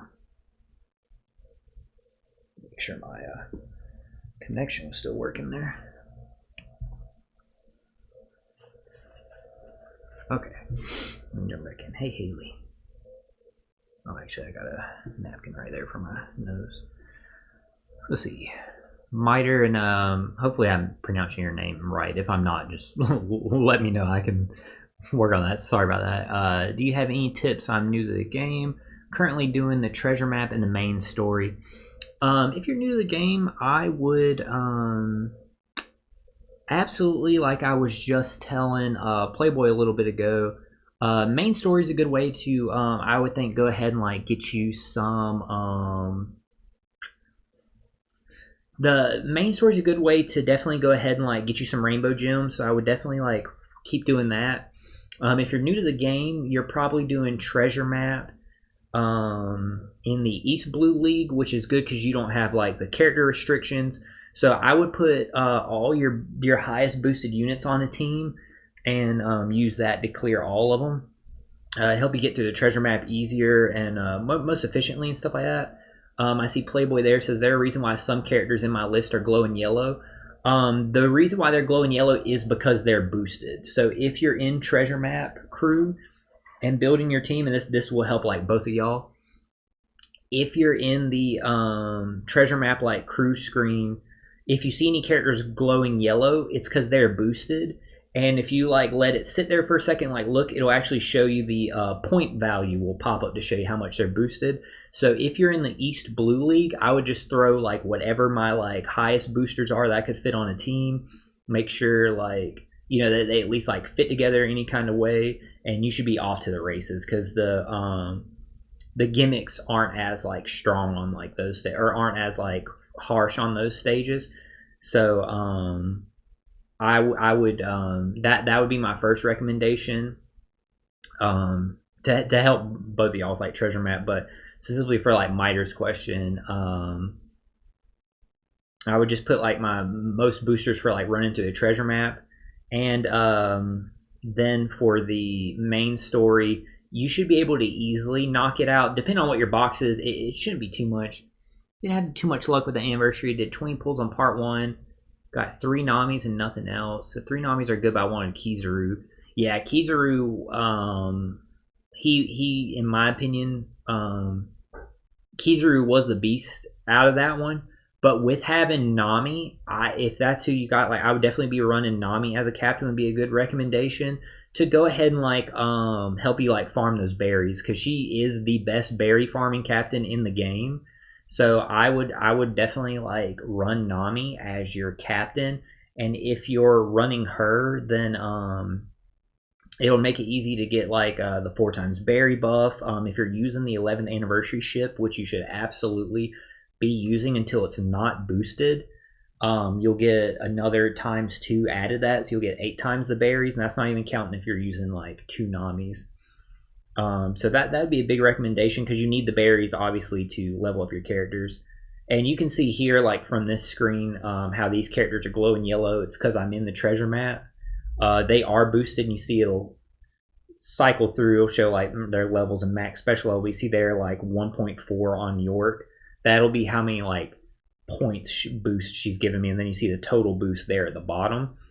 So I would, for where you don't have the crewmate restriction like I have here, since I'm playing in New World League, I would just put like my strongest boosters like on a team and be good to go for like probably all 6 battles. You should be fine earlier on. And the way you can filter that is just go to filter, hit sort, and just go down here and hit boost effects, and that will just group together all of like your highest boosted units. It'll sort them from highest boost to like lowest boost, and then it'll go all the way down here to like your non-boosted units. So that way it'll help you like build your teams like the most effective way. Didn't pull Usopp either, but I found a way to farm. Didn't pull Usopp either, I found a way to farm 50k points on the Blitz for the 100 gems. Good. Perfect. Yeah, that's definitely like... Now, Blitz battle is tough, so even being able to clear it is great. Like, I mean, that's good, like, because like you said, you got the 100 gems for it. If you were able to clear the Blitz battle, like, that's definitely an accomplishment, because Blitz battle in general, the gimmicks that they throw at you, it is one of the tougher game modes, because they're expecting you to have these new characters, like the new batch of characters. So I would definitely say like it's no small feat that you were able to like clear that, because that blitz battle, it definitely was tough. I was lucky enough to have Kizaru and all the rare recruits, and I mean, still like it was tough though, like all the gimmicks that were there. I just got lucky that like I had those units, but without them, yes, there was ways to team build around it, but obviously like it was complex if you didn't. So I would definitely recommend on a blitz battle if you don't have I think he means the new rare recruit Usopp is what I would assume Miter means. Assuming that's what he's talking about. The rare recruit new Dex Usopp. Yeah, that's the rare recruit one from the banner. Because he was boosted in the event and he was good for like removing he was good for removing debuffs on one of the stages. I can't remember like which one, but he was good for it.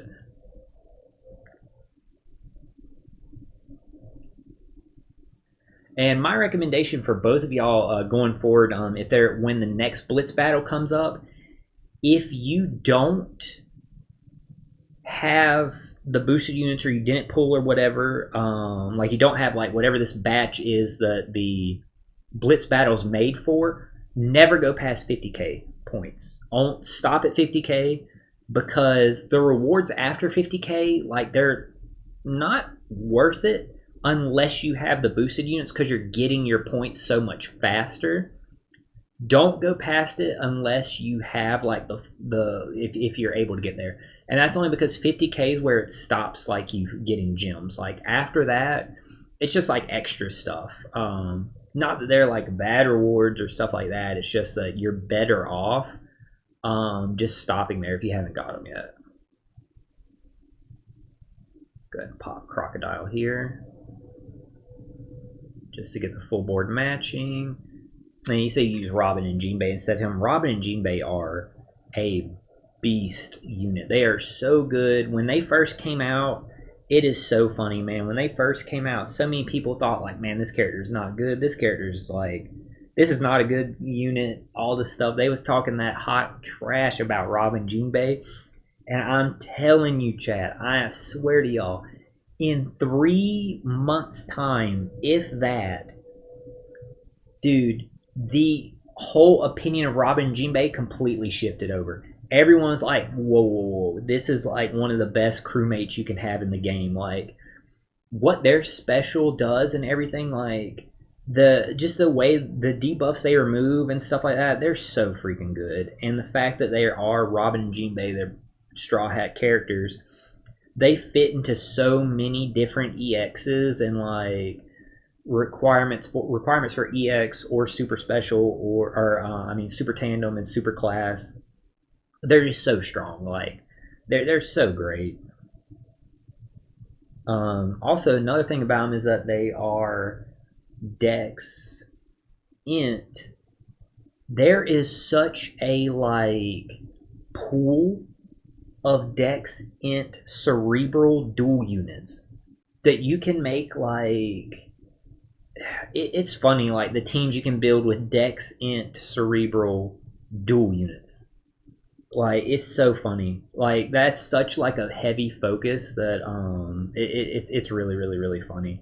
But like you can like really cook up some stuff with like those two classes or those two types in that class. Should I put in Gear 5 Luffy team random free spirit, or should I put in Gear 5 Luffy team? Oh, put like random free spirits with him. I would just put like with Gear 5 Luffy, I would focus on being able to trigger his EX first. Now the good thing about Gear 5 Luffy is you don't have to be able to meet the requirements for his EX to get the revive. Because if you use his EX, you don't get the revive. That's something you need to note. You can revive and then use his EX. Just be aware of that. But you don't need to meet the requirements of his EX to be able to do his revive. That's an important thing to say about Gear 5. So I wouldn't just throw together a fully random team of free spirits for him. He is a rainbow captain, so you don't necessarily even need free spirits, just as long as like, because there is some characters that they're like whatever type and class, but they have rainbow buffs that they apply to the crew. So I would say like you don't fully need that. Like perfect example is like Kizaru here just applied an orb buff to the whole team. Like even though yes he's Dex shooter slasher, that's a rainbow buff that he adds. So I would just say as long as you can first meet the requirements to trigger his EX, then I would fill out your team with probably whatever other free spirits you should go with. Some of my 6-star characters, I would say so. I would definitely use your Jinbei. I think that would be a good go-to, unless, like I said, you're specifically building for GARP challenges, because then you want to use all of one color. But I would use Jinbei. Yeah, East Blue is boring because of the enemy's so weak and stuff like that. Yeah, it's funny. Like I was telling Playboy earlier, there's some players like me that can get to the New World League, but rather than stay in New World, they go back to East Blue just so they can make a full boosted team and just haul ass through it.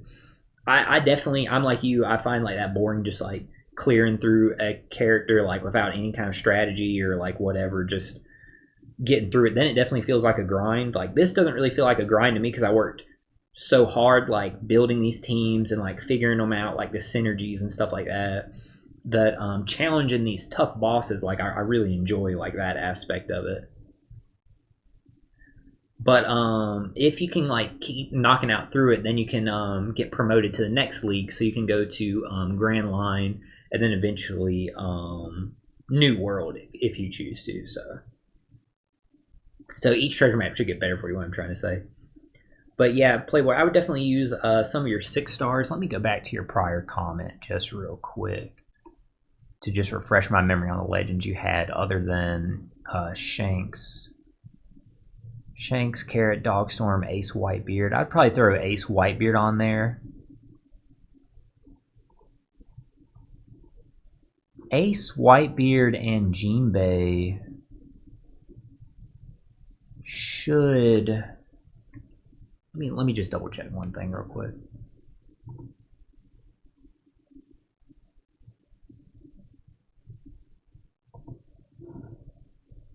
Yeah, let me like double check this here. Okay. Give me 1 second, Playboy. I'm gonna check this for you to help you like figure out like your team building, like just an idea of like what you should like look for to help you like clear through some stuff. Let's see here. For his EX, you need 3 of the characters, and Ace isn't one of them.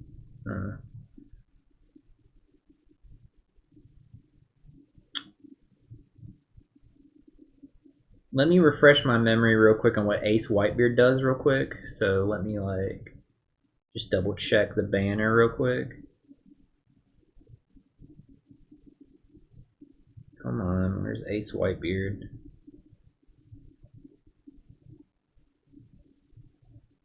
Here they are. I was about to say, am I blind? Powerhouse fighter characters attack. So they buff fighter and powerhouse. Interesting. Reduces special limit by 10, but you might not run into special limit early on. Let's see what other utility they have. Luffy does count towards their EX. It's funny, Jinbei counts towards their EX too. You just need to fit one more of those characters in there. And you can get Super Powerhouse and Super Fighter. Remove attack down, applies territory powerhouse. Probably what I would do if I was you So I definitely like what Ace and Whitebeard are cooking. I would oh, wait a second, wait a second.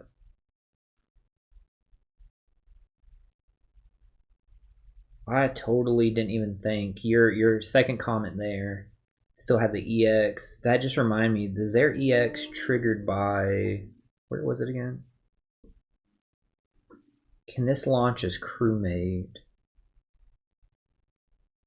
Can be launched when the character's a crewmate. Yeah, okay. I would definitely put them on the crew. I would keep Luffy as the captain so that way you can get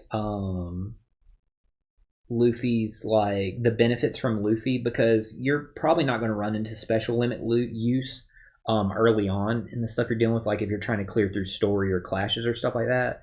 And whereas if you're running Luffy as your captain, if I can like get to him, there's regular Gear 5 up. Should have searched Luffy. Here he is. So here's regular Gear 5. Yeah, you're gonna remove bind and special reverse. Like you're definitely gonna run into bind and special reverse, and he gets those without even needing to trigger his EX. So use Luffy definitely as your captain. Put Ace and Whitebeard on your crew because they're fighter focused. So Luffy, yeah, he buffs like Psy and Free Spirit characters, but I think like you're gonna be you should still have them on your crew. I think you're going to be like fine off because it's like you don't, for clearing like earlier content, you really don't need a full synergized team. Like the team we're using is like York, for example. They're all you're missing one character for Ace's EX. So you got Jinbei, you got Luffy. You need just one. If you check over here at these events, no, not any clashes. Actually, clash assist. No, okay. I was like, is there a Marco there? But I would say to help you out right now, do these. Go here to this rookie character recruitment quest, and if you go to Dex, I would grab this Marco here. It's super easy to clear. You're guaranteed to get one of them, and Marco will trigger it. His special is not like anything to like write home about, but just having that Marco on your crew, he's going to trigger like your Ace's EX. So I would probably go for that. I think that's the easiest way you can get him.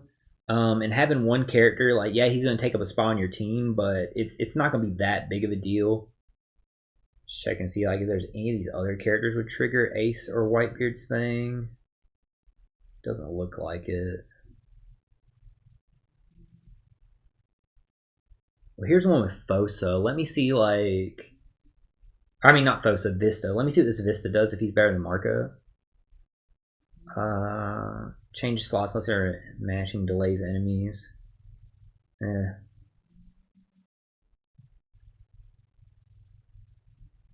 Checking is any of these other characters Whitebeard related.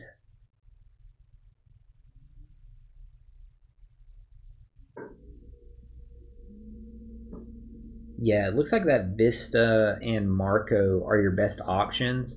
I would personally grab, my recommendation would be grab either one of those just to be able to trigger Ace's EX from the crewmate.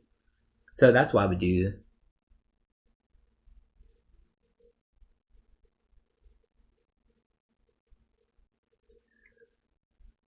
Then Luffy's EX wouldn't work, so just play like this. There's an interesting way you could possibly set it up because they each need 3 and Jinbei counts as 1. So you could possibly do this is, so I don't know if you're aware of this, Playboy, but when you set characters in your crew slots like this, your captains are available to all your different crews to take as a guest friend captain. So I would make a team with Gear 5 Luffy, and on your second team or just any other slot, put Luffy's Zoro Sanji there in that one.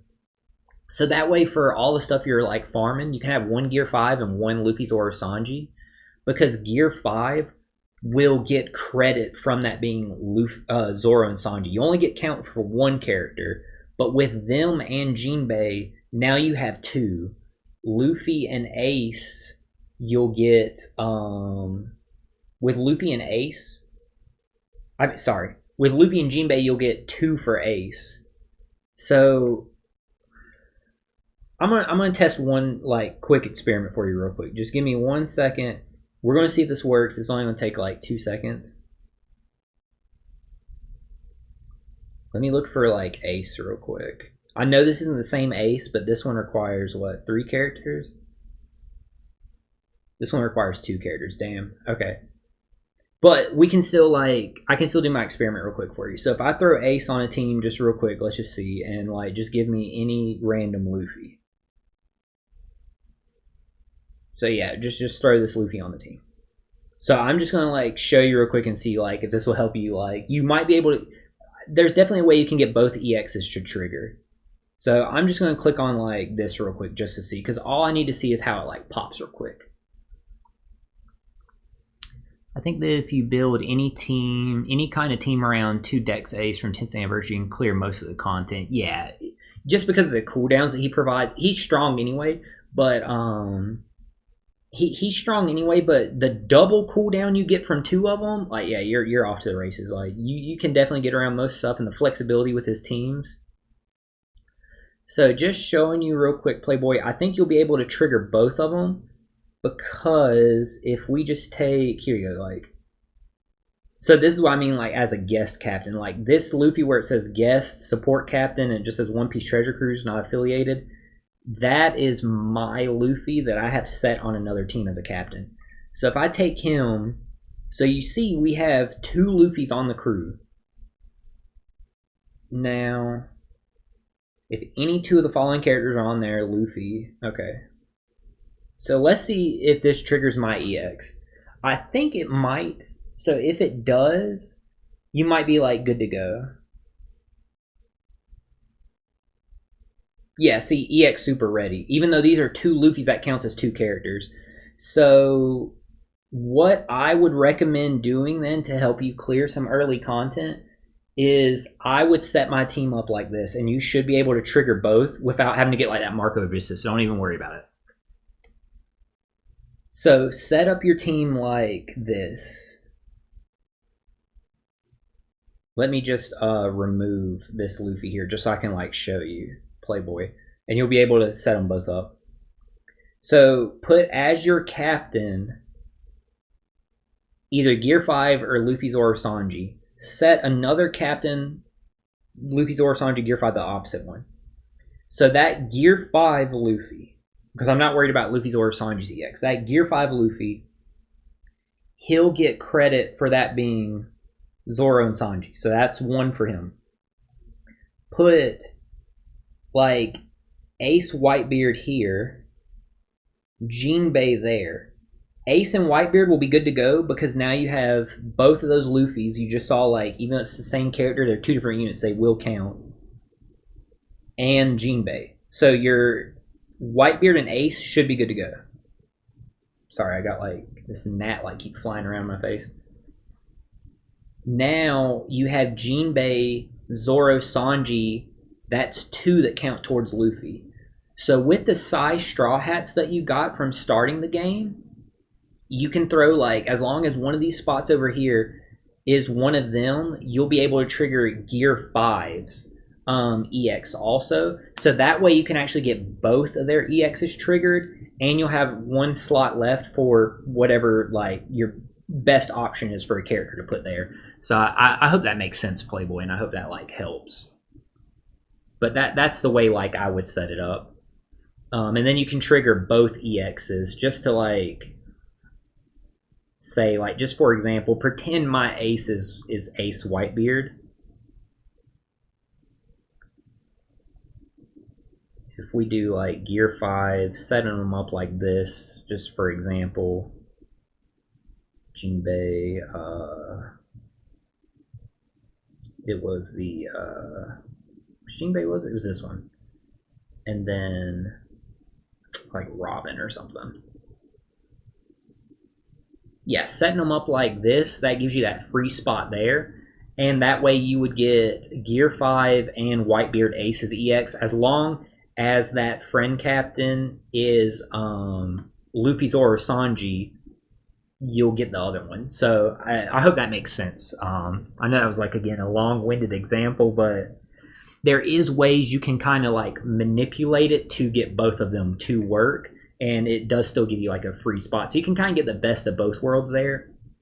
Again, it's not the most optimal team composition, but it will give you way like, just trust me that it's going to give you way more enough damage to clear like anything you're going to run into for a while. Yeah, I would put any strong character that's probably whatever strong psi free spirit character like you're feeling could potentially go there, just to have some kind of synergy, or something that removes like something that removes a debuff that isn't handled by your crew already.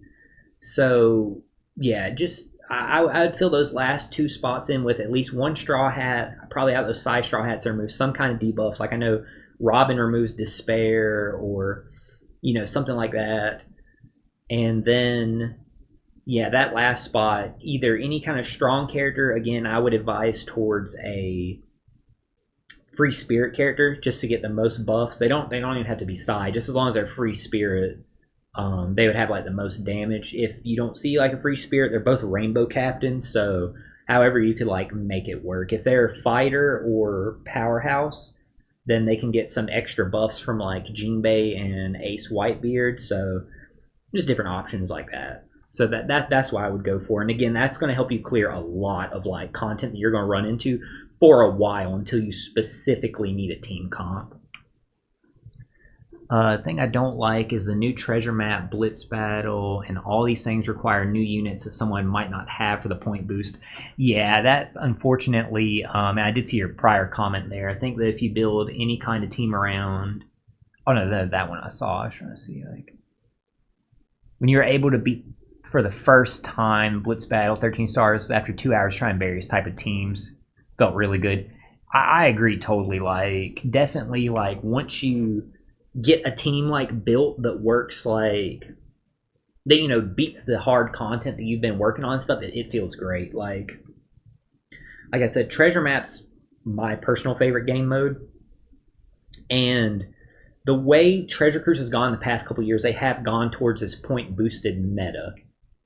And unfortunately, treasure map, they really do try and strong arm you into getting the new characters, which can definitely make it hard if you're a new player. Like, since I've been playing so long, I have an established box. I am able to build around not pulling for these characters a lot of the time. But the issue with that is, you see, I sacrifice not having the points. So in this one, my point buff is 1.85. Thankfully, because Kizaru is such a high point booster. But since the battle against York wants you to have that Zoro, the new Super Evolution Zoro, and that new rare recruit Brook, we just lose out on a lot of like points by not having them and not pulling for them. So that is a big part of it. Like, that's just how like the new Treasure Cruise meta has been. In the past like couple years, they shifted to like having like this boosted list meta and stuff like that. But yeah, you just gotta try and like build around it the best that you can and to the best of your abilities. I know that's not like the best answer, and that does seem like just kind of saying whatever, but that's just the nature of the game, like the way the boosted list is set up. Thankfully though,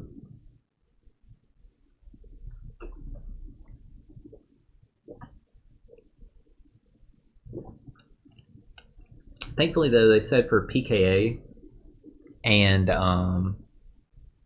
hopefully they'll change it to the other game modes as well.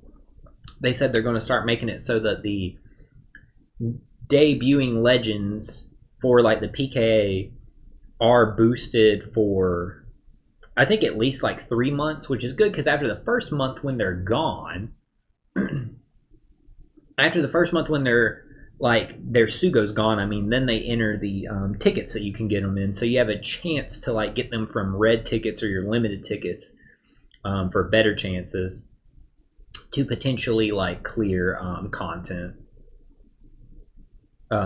later on. They'll still be boosted, but hopefully they'll like make that a change for the other game modes. And it's funny saying that as a change because Treasure Map used to be like that. If you go back on the Treasure Map Planner website and just go click on some older treasure maps, you'd be stunned to see how big the boosted list used to be. Because Legends would be like, after they debuted, they would be boosted for like 3 months. Like that was like the norm. In addition to a lot more free to play characters would cycle around, and they would cycle back TM rare recruits, which they still do, but they would also cycle in like old legends and stuff like that too. So it was just a lot easier to like build boosted units then. Well, I only have 282 rainbow gems. I hope to get as much as possible when the new Saturn comes out. Yeah, I would keep then if you're trying to get more rainbow gems for Saturn, I would keep knocking out the story mode and any Chopper Man missions you see, definitely to try and like help you get rainbow gems before then. So I would that would be my advice. Definitely, you can clear story mode pretty quick and pretty easily and get those gems. So I would do that and just see like what the Chopper Man missions are saying. I was suggesting to Playboy another way to get some is if you do GARP challenges, but again that just depends on like your character box and what you have set up for it. Because the GARP challenge, to beat them, it wants you to beat them with a full team of just one color. Dual units do count. So if you're using like a full like if you're going for a full dex run or whatever, you can use like dual units. As long as one unit has dex, you can get through them. Grand Voyage gives a lot of gems, too difficult. Yeah, Grand Voyage is not a good game mode for beginners. It is not a good game mode for like mid-level players. It is very, very, very hard. Grand Voyage is the toughest game mode in the game, definitely. Grand Voyage is very scummy too because it wants you to have a lot of like very specific team builds of characters max level 150 with certain support effects, ships at level 12. Like yeah, Grand Voyage is not a good one to like try and be farming and stuff like that. Well, you can't really farm it. You beat it once and get the rewards, but that's why the rewards for it are so high too, because you can only beat it once. How do I get Rumble special ability materials?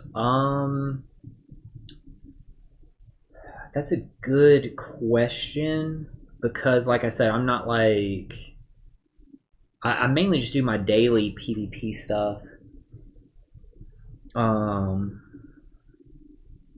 I would say the best way to get them is from doing your daily PvP. I know you get some for like as you clear them. Like as you clear through, I think you get like at least. I may be wrong, but I think maybe you get like at least one every day as you clear like your Rumble missions, at least like, and maybe like one set. But also another way to get them is just from playing Rumble. There is rewards that you get for the amount of runs that you do in a season. So that'll get you a lot of like Rumble scrolls and stuff the further you go.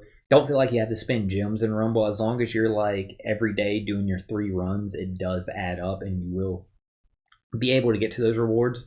Like I've had no problems like of doing my Rumble every day and getting to the end of the Rumble season with 80 with over 80 runs just by doing the daily ones. And if you get 85 runs, you don't even have to get 85 wins. If you get 85 runs in Rumble in the season, the whole season, you get 5 rainbow gems. So if you're within literally like 12 spaces away from it, even if you spend 4 rainbow gems, chat, then you would still net 1. And I mean spending 4 gems to get the 4 refills that you need to get to those 12. So like that's just another thing to be aware of to like try and get gems. Like you get like a net positive there. So like sometimes like I'll finish the Rumble season literally playing every day and I'll finish with like 84 runs. So I need literally just one more. I'll spend 1 gem, do that 85th run. Whether I win or lose, I'll get 5. And then from there, like, it's a net gain of 4 gems. I'm sure you get what I'm saying. But about to like reset my game real quick just to like try and get some more boosted friend captains. But here, I'll just show you here real quick. Let me back out of like Rumble. I don't want to actually like do a match, but I want to like show you where like the Rumble stuff is. Rewards, and this is what I'm talking about, challenge rewards. So you see, like, just from, like, as you do your number of challenges, you'll get a lot of Rumble rewards that way. So just play every day and they'll build up. And you'll get also, like, I forget, you get limit break materials there, too. That's a good place to get, like, Rumble scrolls, and it does add. And the further you go in, like, they'll become silver ones, gold ones, etc., stuff like that. So, and that counts for, like, participation ones, too, not just, like, win ones. So don't feel like you have to win Rumble, because I know it is tough early on. But even like I said, for the 85 gem, or to get to 85 participation ones, how you get 5 gems. You don't have to win 85. So let me reset the game real quick, just so I can like restart my friends list. Who is better, the Whitebeard or the Ace? If you mean for like just who's the better one to have out without switching, I don't think it really matters in that regard. They're not like Kaido King, where Kaido and King have different abilities. As far as I remember, I don't remember Ace and Whitebeard having different abilities, and you're not using them as a captain for that team comp we were talking about. So I would it doesn't really matter. It just depends on like how many super switches they have, who you want to end up on. So I would say in that regard, it depends on who your boss is that you're fighting, their color affinity. You would obviously want to super switch into the one that's the better color for it. So that I would let that determine on which is the better between the two of them. Otherwise, it won't affect your gameplay. It's not like Kaido King where they have the different effects. Let's see here. How many gems do you have, and how many did you use in the new banner? I'm just gonna say this: I'm a very frugal player. I only, and again, I've been playing since a few months after it started. I've been playing since a few months after the game starts, and over the past like several years, probably once Super Sugo Fest were announced. Even before Super Sugo Fest were announced, it's funny, we used to say, like, early players used to say, Annie is the planning, and we would only wait for, like, we would try to only wait for Anniversary to, like, pull characters, unless, like, some, like, crazy character was coming out, because now Global and Japan content releases at the same time. It used to not be like that. Back in the day, Japan was, like, several months ahead of Global, so we would get an idea of what characters were going to be coming in the future. So we would know, like, if we needed to wait for Anniversary, or if, like, okay, this is a regular legend because they didn't have Super Sugo Fest then. I really need that character because they're going to be good for a long time. And, like, good ideas of that one was, like, Shank's crew and Carrot specifically. Like, we saw what they could do on Japan. Like, we really wanted to pull for them. So you would know when you needed to invest. Now, I only pull on Super Sugo Fest. I don't even pull on all Super Sugo Fest. It just depends. And on what that character like does, and how I like what my perception of like how good do I think this character is and stuff like that. The only times I pull other than a Super Sugo Fest banner is and the only Super Sugo Fest banners I really pull on is New Year's, Anniversary, and maybe 0.5 Anniversary. It just depends on what the legends are and stuff like that. Again, it just comes down to like what they can do and stuff. The only other times I'll pull is maybe a treasure map one, just because, again, like I said before, treasure map is my favorite game mode, and every treasure map legend is boosted on every treasure map moving forward. Like the banner Buggy debuted in a couple months ago, I did try pulling for Buggy. I only go for 3 on those, because if you go to pull either 3 or 4, because if you go to pull 3 or 4, you're guaranteed one of the recommended characters. So you will get a new character, either, or not recommended. Yeah, it's either recommended or a new character, either one. So you'll either get like one of 2 older, as in not the premiering one, not necessarily like old, treasure map legends, the new treasure map legend, or one of the rare recruits. So I was trying for Buggy. I got both the rare recruits. I didn't have luck there, but I didn't go any further after that. I got him later on though. But since this banner, I only pulled on Kizaru's part because the first part, yes, I had the chance to get all 3 legends, but I didn't want the Nami at all, just for like my kit and everything. I really wanted Kizaru because he's one of my favorite characters, and like he's just really good in general. I want him more than Luffy, Zoro, Sanji because I have so many Luffy's and I have Zoro, Sanji, the best character like in the game. Obviously, there's the overlap; you can't run them together. You can as like a friend captain, but it's easy for me to like grab like friend captain and stuff like that. So I only pulled on Kizaru's part, and there was other anniversary legends in there. I was trying to get like Katakuri Big Mom and Roger Rayleigh Gabon, stuff like that I was missing that I wanted. And I was lucky enough, I got Roger Rayleigh Gabon and Kizaru. I got them in 8 pulls. I got Kizaru on my 8th multi, and I just stopped right there. So I only had to go in 8 multis. The amount of gems I have, I keep that hidden. I will say it's a fair amount. I am sitting comfortable, but again, that is because I am a very frugal player and have been for years. Like I'm very patient. I just wait until the right time and then I pull. So that's unfortunately a big part of treasure cruise because rainbow gems are so valuable. So saving them up like definitely does matter. And I will say this too. By all means, you can absolutely play the game your own way, play free to play. There's no problem with that. And there's also like people that buy like the really big gem packs. This definitely affects the amount of gems that I have. Is every 25 days I do buy the login pack. It's $8, and every day you get 4 gems plus 9 when you buy it. So in 25 days you get 104 gems. So I always get the login pack. The day it runs out, I buy the next login pack. So that's just me. You're more than entitled to get that if you want, or if you don't want to put any money in Treasure Cruise, you don't have to. Like it's just that's just too valuable to me. Like I go ahead and get that because, like I said, rainbow gems are tough to get in general. And another thing that I do is I put is every time there's a new Sugo Fest, they will have a new gem pack that's 99 cents for 10 gems. And if you look at like those non-gem packs, just the regular gem price, 99 cents is 1 gem. So getting 10 for $1, like I get that every time. So that definitely, like those two things definitely affect the amount of gems that I have. Because like you said, what you don't like is the number of gems you can farm is limited. Yes, it is limited in what you can farm. In doing content that's ongoing, you know, you have Chopper Man missions and stuff like that. You can get to a certain amount, but it will stop. After you clear all the Chopper Man missions for like story mode and stuff like that, it does stop. But they do keep a consistent stream going of content coming out.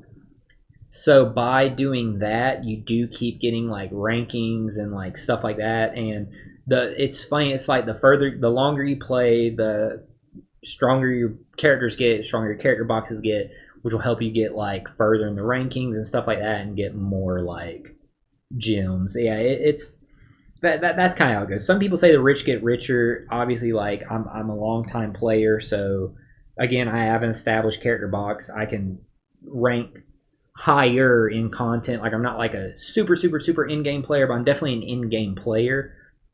But all that's to say, like I don't want to discourage any new players from playing the game. Like I think Treasure Cruise is a phenomenal game, especially if you love One Piece. Like the wide variety and the amount of different characters that are represented in Treasure Cruise, I actually really love. So I hope like none of the stuff that I said like discourage you or anything like that. I just definitely advise like be careful with your gems, and I would advise definitely only pull in Super Sugo Fest. They have the best rates, and give you a chance to get some of the best characters in the game. So PKA is boring, but co-op is so much worse in my opinion. Co-op is a nightmare. Co-op is great idea, bad execution. Co-op it needs an overhaul to say the least. It's so bad, dude. PKA is definitely like once you get past the point of like the limited Chopper Man missions, once those expire, yeah, there's nothing for you in PKA because like why keep going in it? I just do like my 3 runs every day, and like literally like once the limited Chopper Man missions are done, still keep playing PKA just to get the cola or the turtles to level up your characters. Start the PKA fight and then just quit it immediately. Do the next run, go all the way through it, get your cola, get your turtles, quit it. Do your third run, cola, turtles, quit, done for the day. That is great advice I can give y'all as starting players because cola is hard to get. Need to go, guys. Thanks for all the help. Hey, thank you so much, Playboy, for stopping by. Thank you so much again for the follow. I greatly appreciated it. I'm really, really glad that some of the stuff I gave you helped out. I hope y'all like enjoy and stick with Treasure Cruise. Like I said, I love it. It's a lot of fun. I hope you guys enjoy it, especially like being One Piece fans. Thank you so much for stopping by, though. I really, really, really appreciate it. So thank you, and I hope you have a great rest of your day. And hey, good luck in your future pulls on the anniversary, and good luck in your treasure map runs. Take out Nami Usopp here. Okay, let's see here. Only thing I don't like is that the number of gems you can farm is limited, and only one. Top and treasure cruise are the ones who spend money and get the new units, so they get rewarded to spend. Yeah, it's just the way that the ever since they changed to this boosted unit meta, definitely like if you are able to get like every single new unit, every single event, which some people are, you're then obviously you're going to have an easier time ranking higher. So you're going to get your like 30 reward gems or however many reward gems, etc., and go from there to like keep cycling through. The game is made in a way to where like, yeah, I will agree, like it does like incentivize you to want to spend, but it's made in a way that like cycles over. Like you do good in Kazuna, now you get your Kazuna rewards. Now you're going to invest those into getting into PKA and like getting those rewards. Like it wants you to keep like cycling like through, and that's the way they set up like the content on like a monthly basis. I actually do like the way that they do cycle events on a monthly basis. Like, okay, we got 1 week we're doing Kazuna, 1 week we're doing Treasure Map, like 1 week is for like the limited time like PKA stuff. No comment on Grand Party. no, no comment on Grand Party. But yeah, it's definitely like even without like even without like focusing on trying to get like the new units or like stuff like that, the game is still like very enjoyable, I think. Just because again, like I think if you're like a fan of One Piece, like I am, like a big fan of One Piece, you're going to get a lot out of it in that regard, because like the amount of characters that like you can combine and put together on a team and characters that are represented, like I really, really, really like and appreciate that, because it's such a cool and like it's such a cool like unique fun like world and like universe. So it's really cool to like get to see so many characters that have been developed over 25 years. You're able to mix and match up to like 6 of them together. So I think that's like really cool. Grand Party, in my opinion, is so random. Like, we already have Pirate Rumble. What's the point of another Pirate Rumble with 3 teams? Grand Party is just like, there's a lot wrong with Grand Party. It used to be like,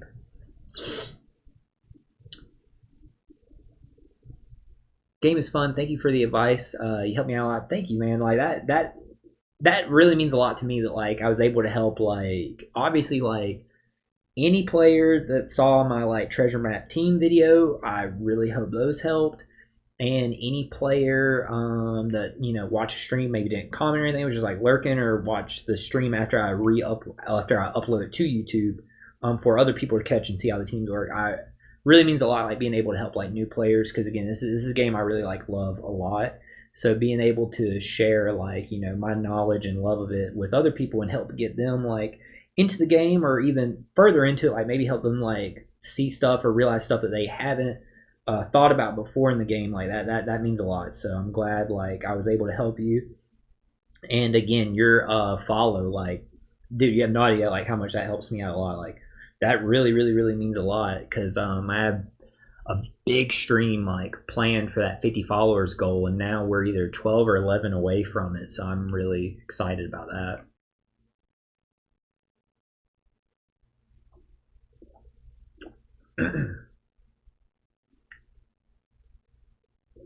But yeah, Grand Party was Grand Party is definitely random, because it's funny, like it used to be broken in a way that like you wouldn't expect. So the way Grand Party's set up is after you beat a team, it'll give you stronger teams. Like each time you win, it'll give you like stronger teams. Now, it did get an update that when you lose, it's supposed to suggest to you weaker teams, but sometimes that works out, sometimes it doesn't. Like, yeah, the teams will be weaker, as in like they're not getting any stronger, but you might not exactly get like a weaker team, so to speak. But it used to not be like that. It used to be like if you lost, like, okay, try like one of the other 2 teams or something like that to fight, like, or one of the other 2 enemies to fight. But it used to be broken in a way that like the way you would do it, because it gives you a stronger team each time you win. This used to be the meta of it, and this will probably sound like crazy to envision, but like I swear to God, this is the actual truth. People would make the weakest team they could make, and they would literally put like a character that had like a Grand Party burst. Then the next team, and that's it, by the way. That's all. Usually they put like Dex, Super Tame, Luffy, because he could revive. So they put Dex, Super Tame, and Luffy on one team. The next team, they put like the weakest character they could find, like a mob unit from story mode. Then on their third team, they would put like maybe one like rare recruit or something like that actually has a rumble ability and rumble special, and maybe one other unit that doesn't, but at least could like take some of the hits, and try and find other characters that had small built teams like this. And the reason is because your combat power would be really low. You'd only fight people that their combat power is really low. And it was kind of like you're setting it up that you're going to lose one. The one you put the weakest character in, you're going to lose it. But you would hope to go against that person's like weakest one. You would hope to have your GP leader go against their GP leader, and your 2 go against either their weakest one or their 2. So you're trying to set up in a way that you guarantee yourself to win 2 and lose 1. So that way it slowly adds in, like as each win adds someone that's a little bit tougher, a little bit tougher, a little bit tougher. You just make small changes to it, slowly make your team stronger along the way. People used to do that, but then like once Bandai figured out about it, they like nerf that, or they like fix that out the game. They said, okay, like this is like cheating or like rigging like Grand Party or whatever. So they took it out of the game, which is funny. Should I super evolve York? I got to 3 million points. I got all the skulls. Let me ask you real quick, yes or no, how many Yorks do you have? Do you have one or do you have two? And I say that because if you clear all your PK missions, you get enough copies of York that you can fully level up one and have one left over. And that's important because you see here, like, I have two Yorks because I fully leveled up that one, but I kept that extra one. And the reason is because if you look here at the treasure map list, so if you look at the recommended character list and their stats, you'll see that's the York that you get from PKA. I have a York fully level limit broke and one extra. Perfect. Okay, so that's good. That's great that you did that. Definitely, like, every PKA, I strongly recommend fully leveling up the one, save the extra one. Because if you notice here, here's just a regular PKA one. Boost your treasure map points by 1.4, and you don't really need to worry about the stat buff or anything. But the card effect, boost the number of times obtaining a CCAT chart by +5. Are you okay, Haley? Did you have a bad dream? Sorry, chat. She like just jumped up real quick. Okay. All right, just go back to sleep. So if you only had one, it would obviously be this one. Then once you got enough skulls and you super evolved her, you wouldn't have that one in your character box anymore. So you would lose that ability. But since you have both, if you look down here, here's a super evolved York.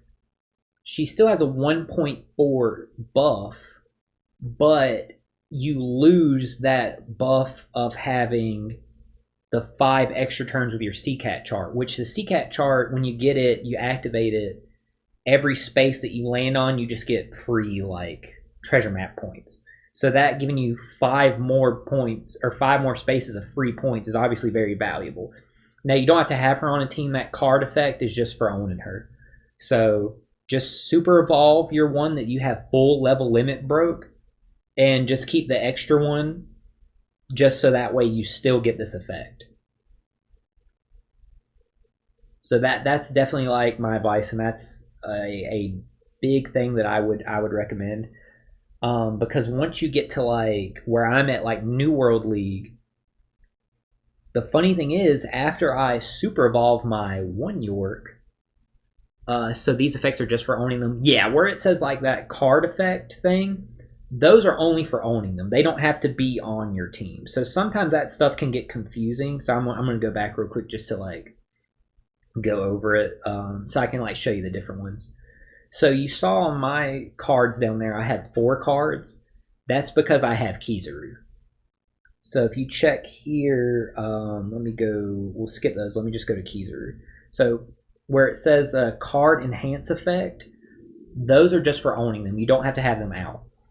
So it adds 1 card slot, so that's why I have 4. If I didn't have any that added a card slot, I would only have 3 slots. That's how many you have on a normal treasure map if you have nobody that's boosted. And he makes my steering wheel cards boosted to 100%. So every steering wheel card I have is always going to work. And he also gives a multiplier buff to slingshot, pistol, and cannon cards. So if you have Luffy's or Sanji, you see here he would also add a card effect or a card slot, and he's also going to give you 100% success rate on your slingshot, pistol, cannons, and he's going to give you an increased buff to the multiplier that you would get also. If you have Brook here, boost your navigation levels of sea charts by 2, which is very strong. Here's if you own Nami. This is a very strong effect also. Boost success chance of sea charts by 100%, which is great. That is one of the best ones you can have. That one and the steering wheel one, I think, are the best. Because the steering wheel one, it guarantees when you activate those cards, you're going to land on that spot. Those are perfect for stamina refills. Like if you know, like, okay, well, I'm 2 away from that stamina refill and I have a 2 card here. I just hit it, bam, there's my stamina's all the way back. And with Nami's, it guarantees like you're going to go up those levels. The higher levels you are, the more points you get. So you want to get to them faster. And then with Zoro, and this is where, like I was mentioning before, they try and strong arm you into getting like the quote unquote best character for the treasure map, but you should not have pulled for the Zoro. You see boost chance of all cards to 100%. So those effects where it says card enhance effects, those are only by owning the character. So that's why if you super evolve that York, you would lose that ability. So obviously you don't want to do that. If you just had the one, is what I mean. But since you do have two, like I was mentioning, you can go ahead and super evolve her, and you'll still have that other one in your character box, so you'll still get that buff. So every PKA, you should always keep that one extra one, because of when you get to treasure map. Also, what I was trying to say, when you get to higher treasure map leagues, like I'm in New World League, I have the character restriction I was explaining earlier. I can actually run York super evolved on the team that needs York, and I can just throw her on one team as a point buff. When I have copies of the same character, should I level limit break them? No. Only the one that you're super evolving, I would level limit break, because I will say this: after the treasure map, and maybe the next treasure map too. I can't remember if like the non-super evolve units boosted on the following treasure map. You're never going to need that character again. So no, you shouldn't invest anything in that second York. Honestly, I'm gonna. You don't even need to level her up, because especially if you're on the East Blue, you're not even going to use her in like content or anything like that. You only need her on your in your character box, just so you can get that card ability. It's different for like once you get to where you need to be, where you have the character restriction, you still don't need to invest anything in them. But for example, what I mean by that is I need York on this team. So since I need her on this team, I'm going to super evolve this one, because it's the one I've invested in. Now, on this team, I don't need this Luffy. He's only here because he's a 1.35 booster. York is a 1.4 booster. So after I super evolve the other one, I'm going to throw the non-super evolved one here just for a little bit more points. I'm not even going to level her up, invest anything in her. We're going to be good to go. We're going to be off to the races. Yeah, because I already have enough sockets that like that despair will be like moved down. So I'm just going to replace him with York just for more points, and I'm not going to put anything in her. She'll just be the first tap because she'll have like no investments or anything like that. So that's the way like I would recommend using it once you get to the point that you have to have character restrictions in your treasure map runs. Is still keep the other unit, so you get that free buff by having her in by having them in your character box, but also you can take advantage of now you have two 1.4 point boosters on different teams. So I hope that makes sense. But never feel like you have to invest anything in the non-super evolved one. The only reason No, because I was about to say the only reason would be if there was an event before treasure map, before you got a chance to super evolve them. But you, like you said, there's two. You have one that's maxed anyway. Just only like level up the one that's maxed. Don't even worry about the other one at all. Hope that made sense and wasn't like confusing or anything.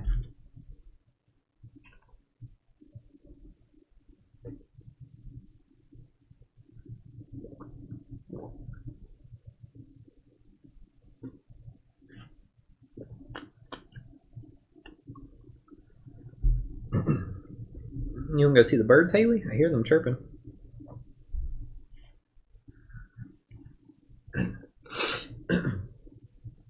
And that way also, so you can save those materials for characters that actually need them.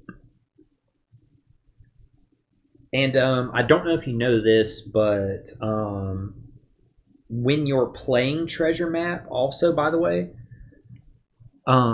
when you're playing treasure map, if you have a character that you haven't put limit break potions in yet, and they can be limit breaked, they get those mastery points just by being used in treasure map. So even if you haven't put potions into a character, they'll get mastery points to so you can like kind of save your limit break potions and stuff like that also a little bit.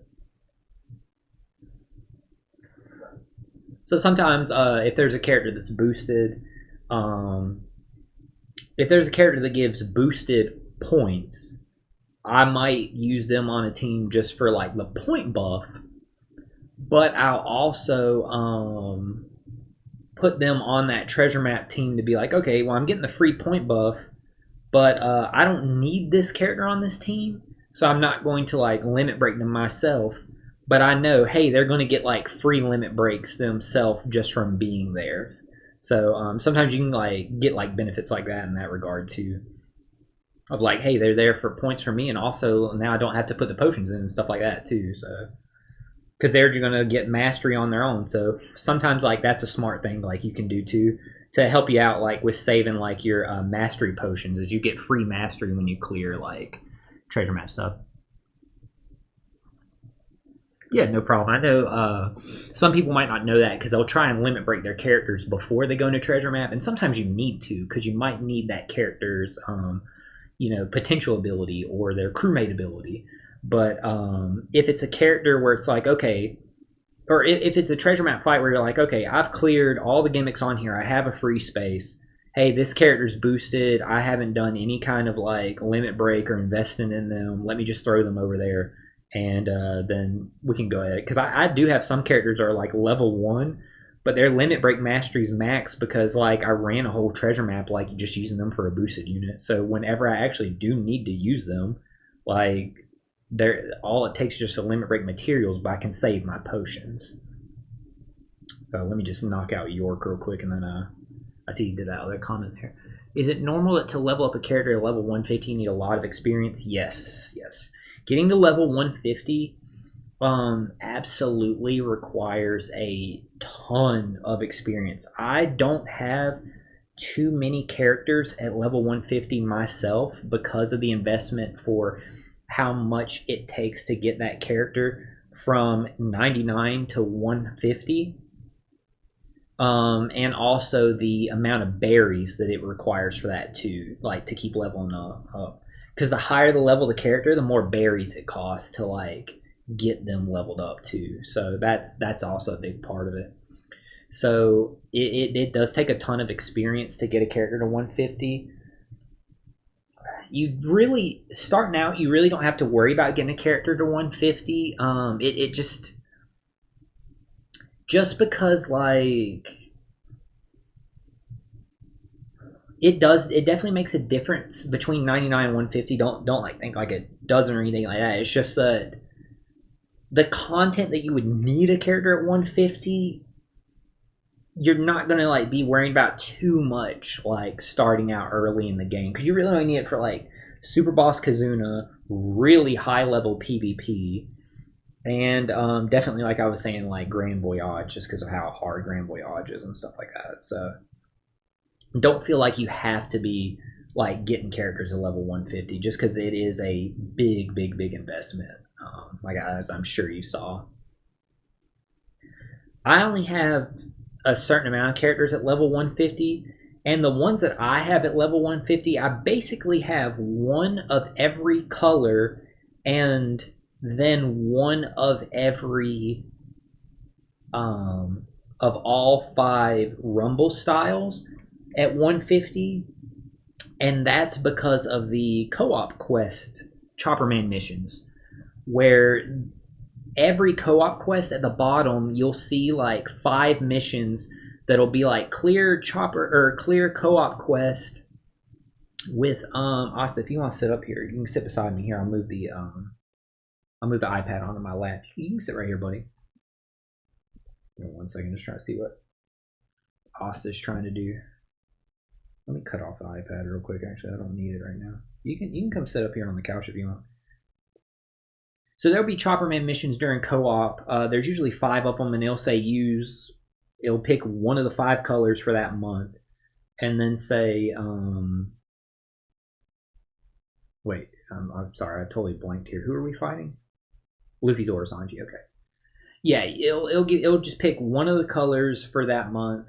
So like the last one was like Psy, I think, and it'll be like clear it with Psy debuffer co-op captain, clear it with Psy attacker co-op captain, clear it with Psy defense, and it'll go through all five of them. So that's why I keep at least one of every color and then one of each type of rumble ability in there at level 150, just so I can guarantee myself 10 gems every co-op period. Because yeah, co-op is a chore, but like, hey, I'll do the ones that get the 10 gems without question. I'll do the events to get the 10 gems. Okay, so now let's go ahead and jump in here.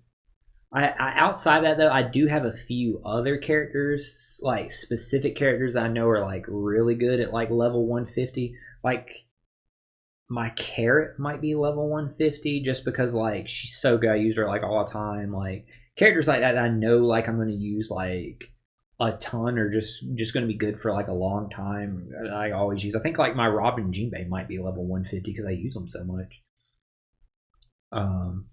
But it definitely does take a lot to like get a character to that point. So don't feel like you have to.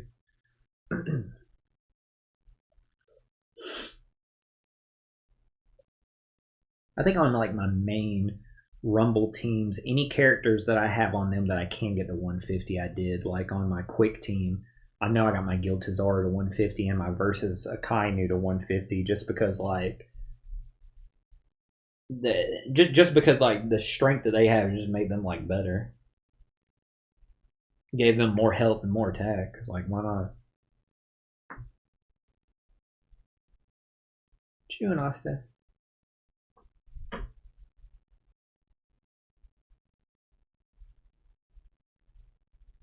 don't know what he's doing. Usually he's in the window right now because of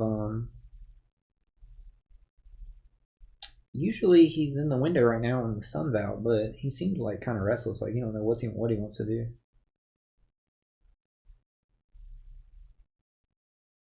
Should put a comment there.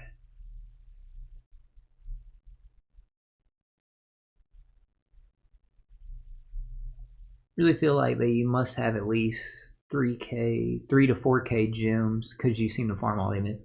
I will say I do have at least that much. I won't go further details on like how many I have, but I'll just admit I do have at least that many. I will say. Um, so I will say that. But yeah, I do like you said. Like I farm all the events just because like the way I look at it is like again like I love Treasure Cruise. I really do. Like, just being honest, it's my favorite game to play. It's a lot of fun. I really enjoy it. So I enjoy playing through it. Not that there is not stuff I don't like about the game. I really don't like Grand Party. I really don't like co-op.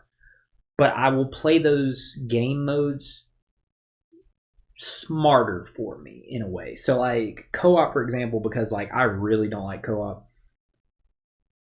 I will not play I won't do King of the Pirates mode. It's just too hard and just relying on another player or a connection problem, something like that could happen. Like it's just no, I won't do King of the Pirates. Rarely will I do Emperor. Rarely. I usually stop at Warlord because Warlord is the one that gives you the 10 rainbow gems if you beat it that way. So I'll do Warlord, and then after I get to Warlord, I'll just go back and just get my like 3 runs a day plus a little bit extra here and there to make sure I get to those 30. As long as I get the 30 runs and I can make sure like I get basically all the grand feast stones that were available, just to make it easier for the thing. And doing the 3 a day is like easy to do, and just farming on like do the first co-op challenge, whatever it is, like Apprentice or something like that. I do that one like, and I just use Gear 5 as like my captain, so that way I can just ignore all the stuff. It's super easy on like Apprentice and stuff like that. So like you just have to play like smart like that. Grand Party, like there's you can't really do too much to play it smart. Obviously, once you have like a very established like character box for it, but you can play it smart in the way that not all characters have a grand party burst, and a lot of people like I'll do this unless I forget. And there has been times I forgot. I will concede I don't do this every time. But after I do my runs for the day, I change my GP leader to someone on my team who doesn't have a grand party burst to try and make it easier for another player. Because grand party, there's no ranking. Like, yeah, it's PvP, but we're not competing against each other. We're all competing to get these rewards collectively. So that's why people try and help each other out in Grand Party. And after they do their runs, they'll try and set it to not having a GP leader. Because even if there's a huge difference in your combat power, with how broken some GP bursts are, you can definitely you can definitely win. Like if you're going against a stronger team, but you actually have a GP leader. So it's crazy. Like all these, I'll say this because this actually like stunned me last month. I couldn't freaking believe it.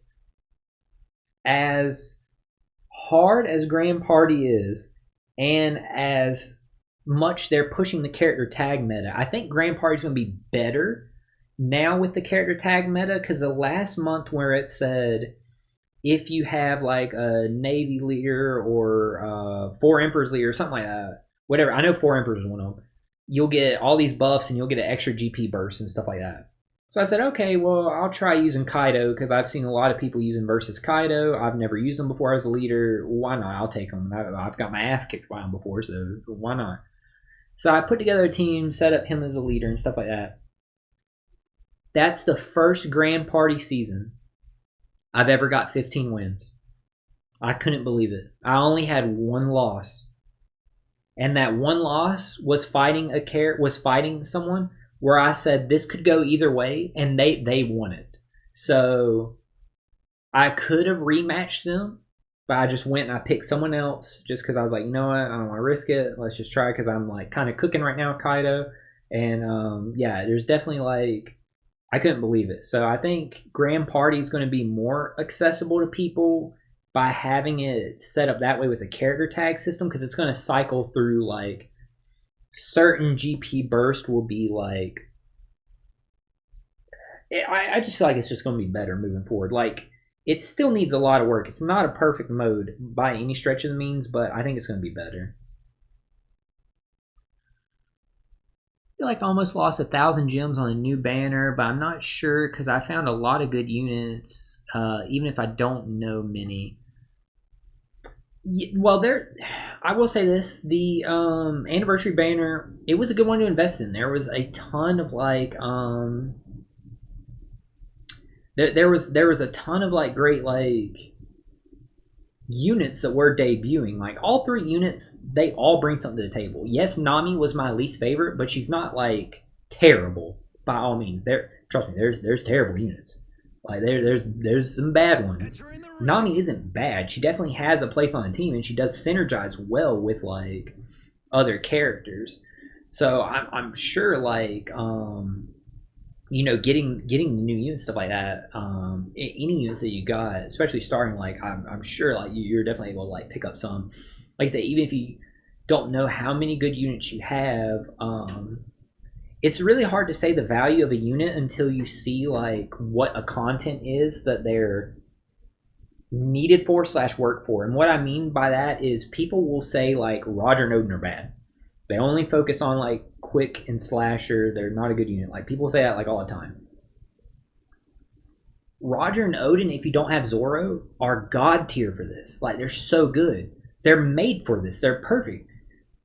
They change your slots for you. Bam, right here. They get rid of the mob units for you. They give you attack and orb buff. They're perfect for this content.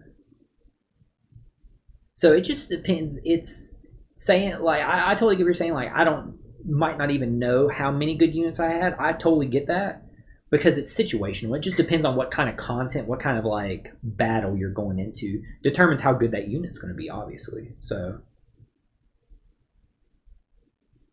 let's go ahead and knock out York here, and I want to shout out. We got another follower come in.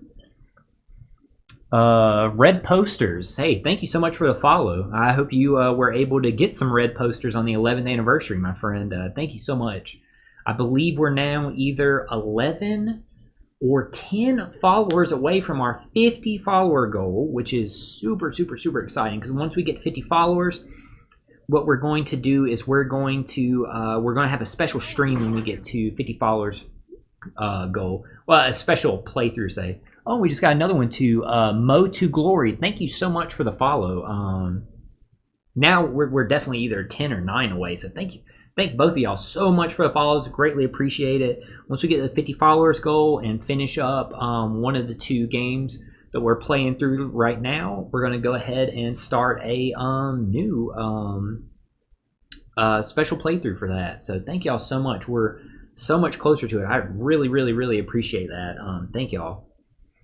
If y'all will give me 1 second, chat, I will be right back in 1 second. I'm going to go run to the restroom, and I need to actually get up now and preheat the oven real quick. I got some barbecue I'm going to throw in the oven for dinner. So just give me 1 second to go preheat the oven, run to the restroom. I'll be right back.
Okay, chat, I am back. Sorry about that. Hey, Asta. Hey, buddy. Hey. Hey, you can sit beside me. You don't need to, like, get on my lap right now because I gotta get up, put that barbecue in a little bit. You can just sit beside me. Just trying to figure out, like, what the hell? Since I have the iPad on my lap. Okay, here. Let me move it. You can sit on my lap, but I'm gonna be getting up in a second. In a couple minutes, put the barbecue in. Can't say no to this sweet little cat.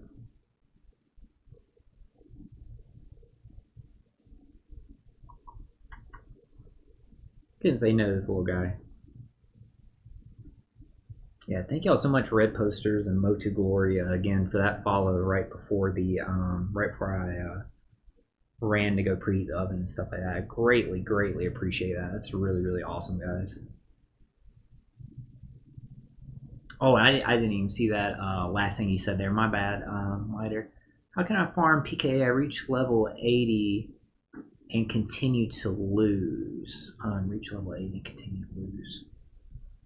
Farm PKA as in like keep clearing it for drops. Have you completed all the Chopper Man missions? Oh, I guess I get what you're saying. If you've got to level 80, then you haven't got all the defeat rewards.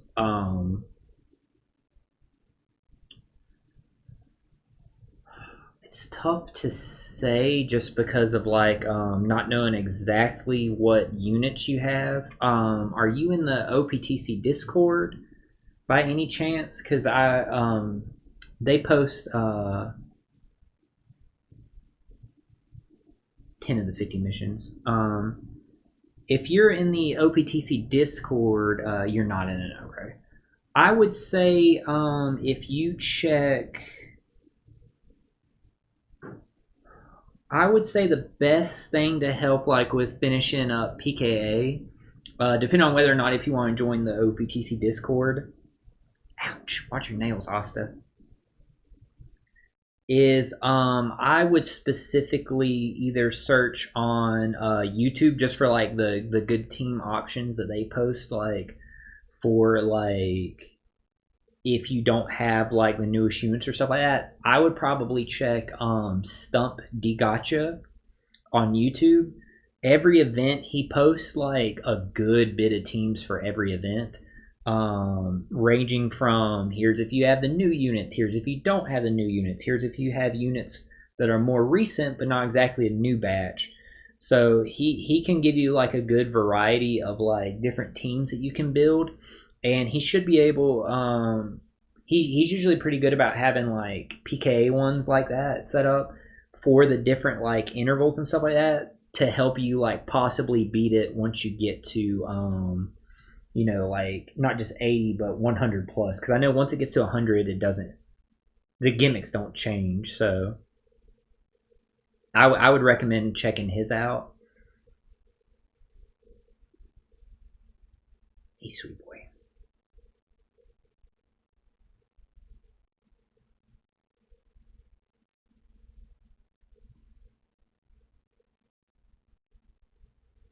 That would be that would definitely be the best advice I could give for like specifically getting past PKA. Because I will say this, PKA, the way that I do it is, so the way that I do PKA is I'll make a team of the best boosters I can make. Let's just say hypothetically, like PKA just started like tomorrow. I would make a team of the highest boosters I could make. I would, when you're doing your first run of PKA and you get to that boss, I would pick whatever the highest one is. I think it's like 60. You can just jump straight to 60. So I would do that. I would jump to 60 with those boosters. Even if you like stumble or you get hit with some gimmicks, you shouldn't have any problems like clearing it, like just by stalling and stuff like that, because it's still like, even though it says 60, it's still like earlier on. The boss like gain is like exponential. You don't have to really worry about like too much until you get, like you said, to like 80 when it adds in more gimmicks, stuff like that. I cleared at 60. Then when I do my next PKA run, a lot of people will, they'll try and go towards like, okay, well, I'll farm this maybe because I don't have the boosted units until I get to 79 because that's the last one before it jumps to like the new gimmicks or stuff like that. I don't do that. What I do is on my way to the boss, I'll pick up as many sakes as possible. If you stay on 60, if you notice the first time you get to 60, you'll see both mini bosses are lined up on the way. So you can fight both of them. Fight them on the lowest levels that they can be at, like preferably 1, and just clear them. Just auto through them, you're done. After you do that, go ahead on to that boss. When you get to the boss, keep them at 60. Pick up any sake bottles you can on the way, but don't use them, just save them. I keep my boss at 60 because if I went to the next thing, like even 61, it'll split up those mini bosses where you'll then only be able to pick 1. Now, obviously, if you only go through 1 mini boss instead of 2, you're going to get less rainbow turtles per run. But if you beat that boss at 60, your next run, you're going to stay at 60 because that's what you selected to. You can fight those 2 bosses in a row again. So that's what I would do is I would keep doing that and keep stocking sake balls and putting them to the side and leveling up whatever the boss's color affinity is like against them from landing on straw hat, stuff like that. Then by doing that, once I get all my limited Chopper Man missions, like once I get to the 500 like turtles or just close to like 470 maybe, then I'll start spinning sake bottles to rapidly level up my boss, and enough time has passed that people will start posting some level 100 teams I can start using. So that would be my advice for like say like the next like PKA. If that like makes sense. Have to go see. Thank you for all the advice. Hey, thank you so much for stopping by. I hope that last little bit about the PKA advice I said helped. Again, to help you like team build, I would go check on YouTube Stump D Gotcha and just filter by his videos and just search like PKA, most recent ones. He posts several teams and will play through and show you how they work for a variety of different box content levels. So that'll help you see like, hey, what kind of characters you have and stuff like that you can do. So that'll help you like get your PKA score to help finish up those Chopper Man missions for you. But thank you so much for stopping by. Hope you have a great rest of your day. Hope you have good luck in your treasure map and everything. I'm glad, like, my advice was able to help. And just thank you for stopping by. I hope to catch you at a later stream. Have a good rest of your day. And once again, thank you so much again for the follow. It really does mean a lot. And I'm glad my advice was able to help.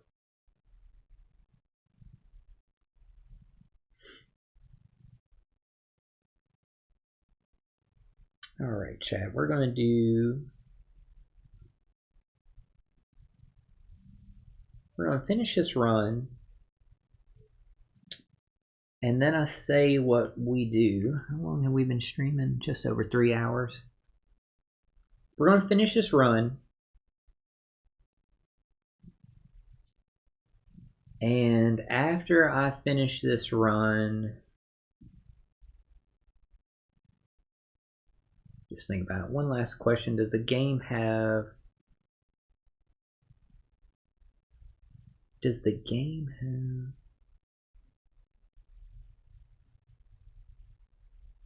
up and down the screen border?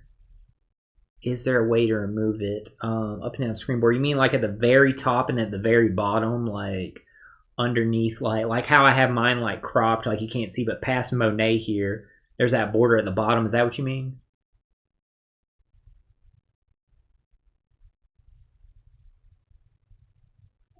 If so, I don't think there's a way to change like your borders or like what you have. Like the way the game's like visually like set up, there's not a way to like change or anything. I just cropped my video like for there, so it cut out the bottom and top one. That's why it looks like that.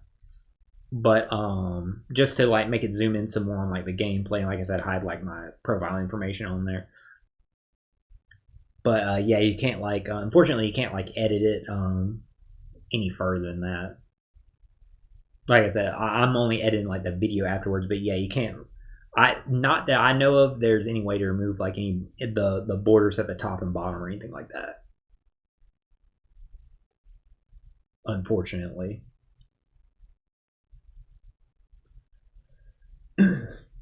Hey, no problem. Have a good rest of your day, man. Thank you so much for stopping by.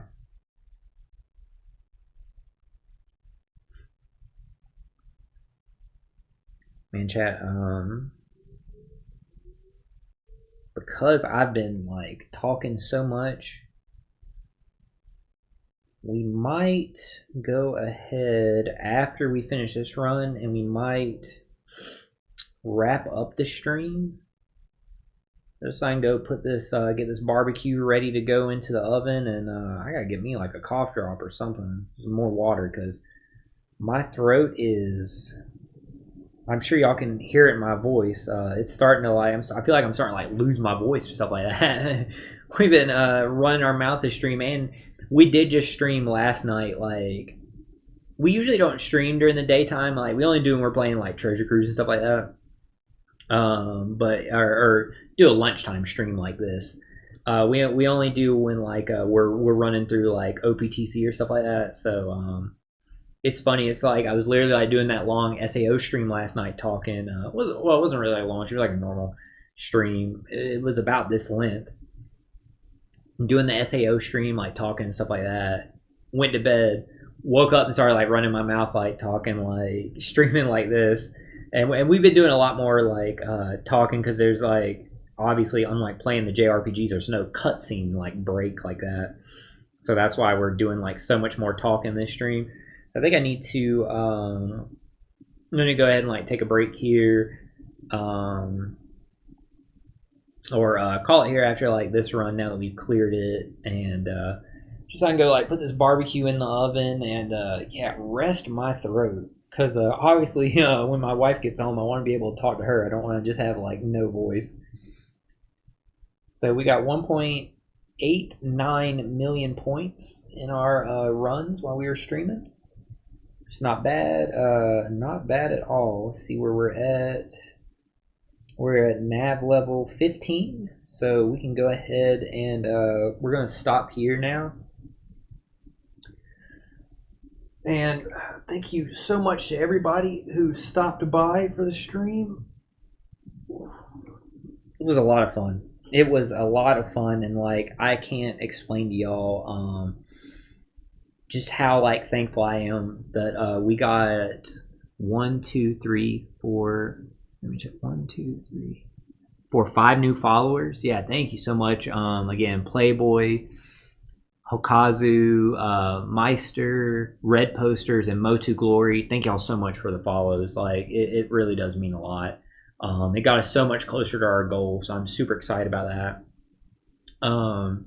Red Posters and Motu Glory, y'all came in like later in the stream. Feel free to go back, check the video if y'all want to see like the team comp or anything like that. Check YouTube. I did post a full team breakdown. And after the stream's over, I'm going to export the video and get it uploaded to YouTube also. So anybody that came in late in the stream, if they want to go back and see like team comps or anything like that, you can. I was definitely providing a lot of advice just for newer players in general and to help you out. So any new players tuning in, feel free to rewatch the stream either here once I upload it to YouTube. I really hope all the advice I gave helps anybody out, and I wish all y'all the best of luck in your treasure map runs as well as your pulls on part 2 and part 3. So without further ado, guys, I hope y'all have a great rest of your day, great week, and I will see y'all next time. I still don't know. I will say this before I leave. I still don't know if tomorrow, if I'm going to stream treasure map, it wouldn't be at lunchtime like the last TM or when we normally do treasure map. I mean, when we normally play Treasure Cruise, it would be like when we normally stream. So at night, if we do, I'm gonna have to wait and see just because I got some plans tomorrow. Well, me and Morgan both have plans tomorrow, so we'll see. May or may not stream, but if we don't, like I said, I wish y'all the best of luck in your runs, and I hope y'all have a great rest of your night. I will catch y'all next time.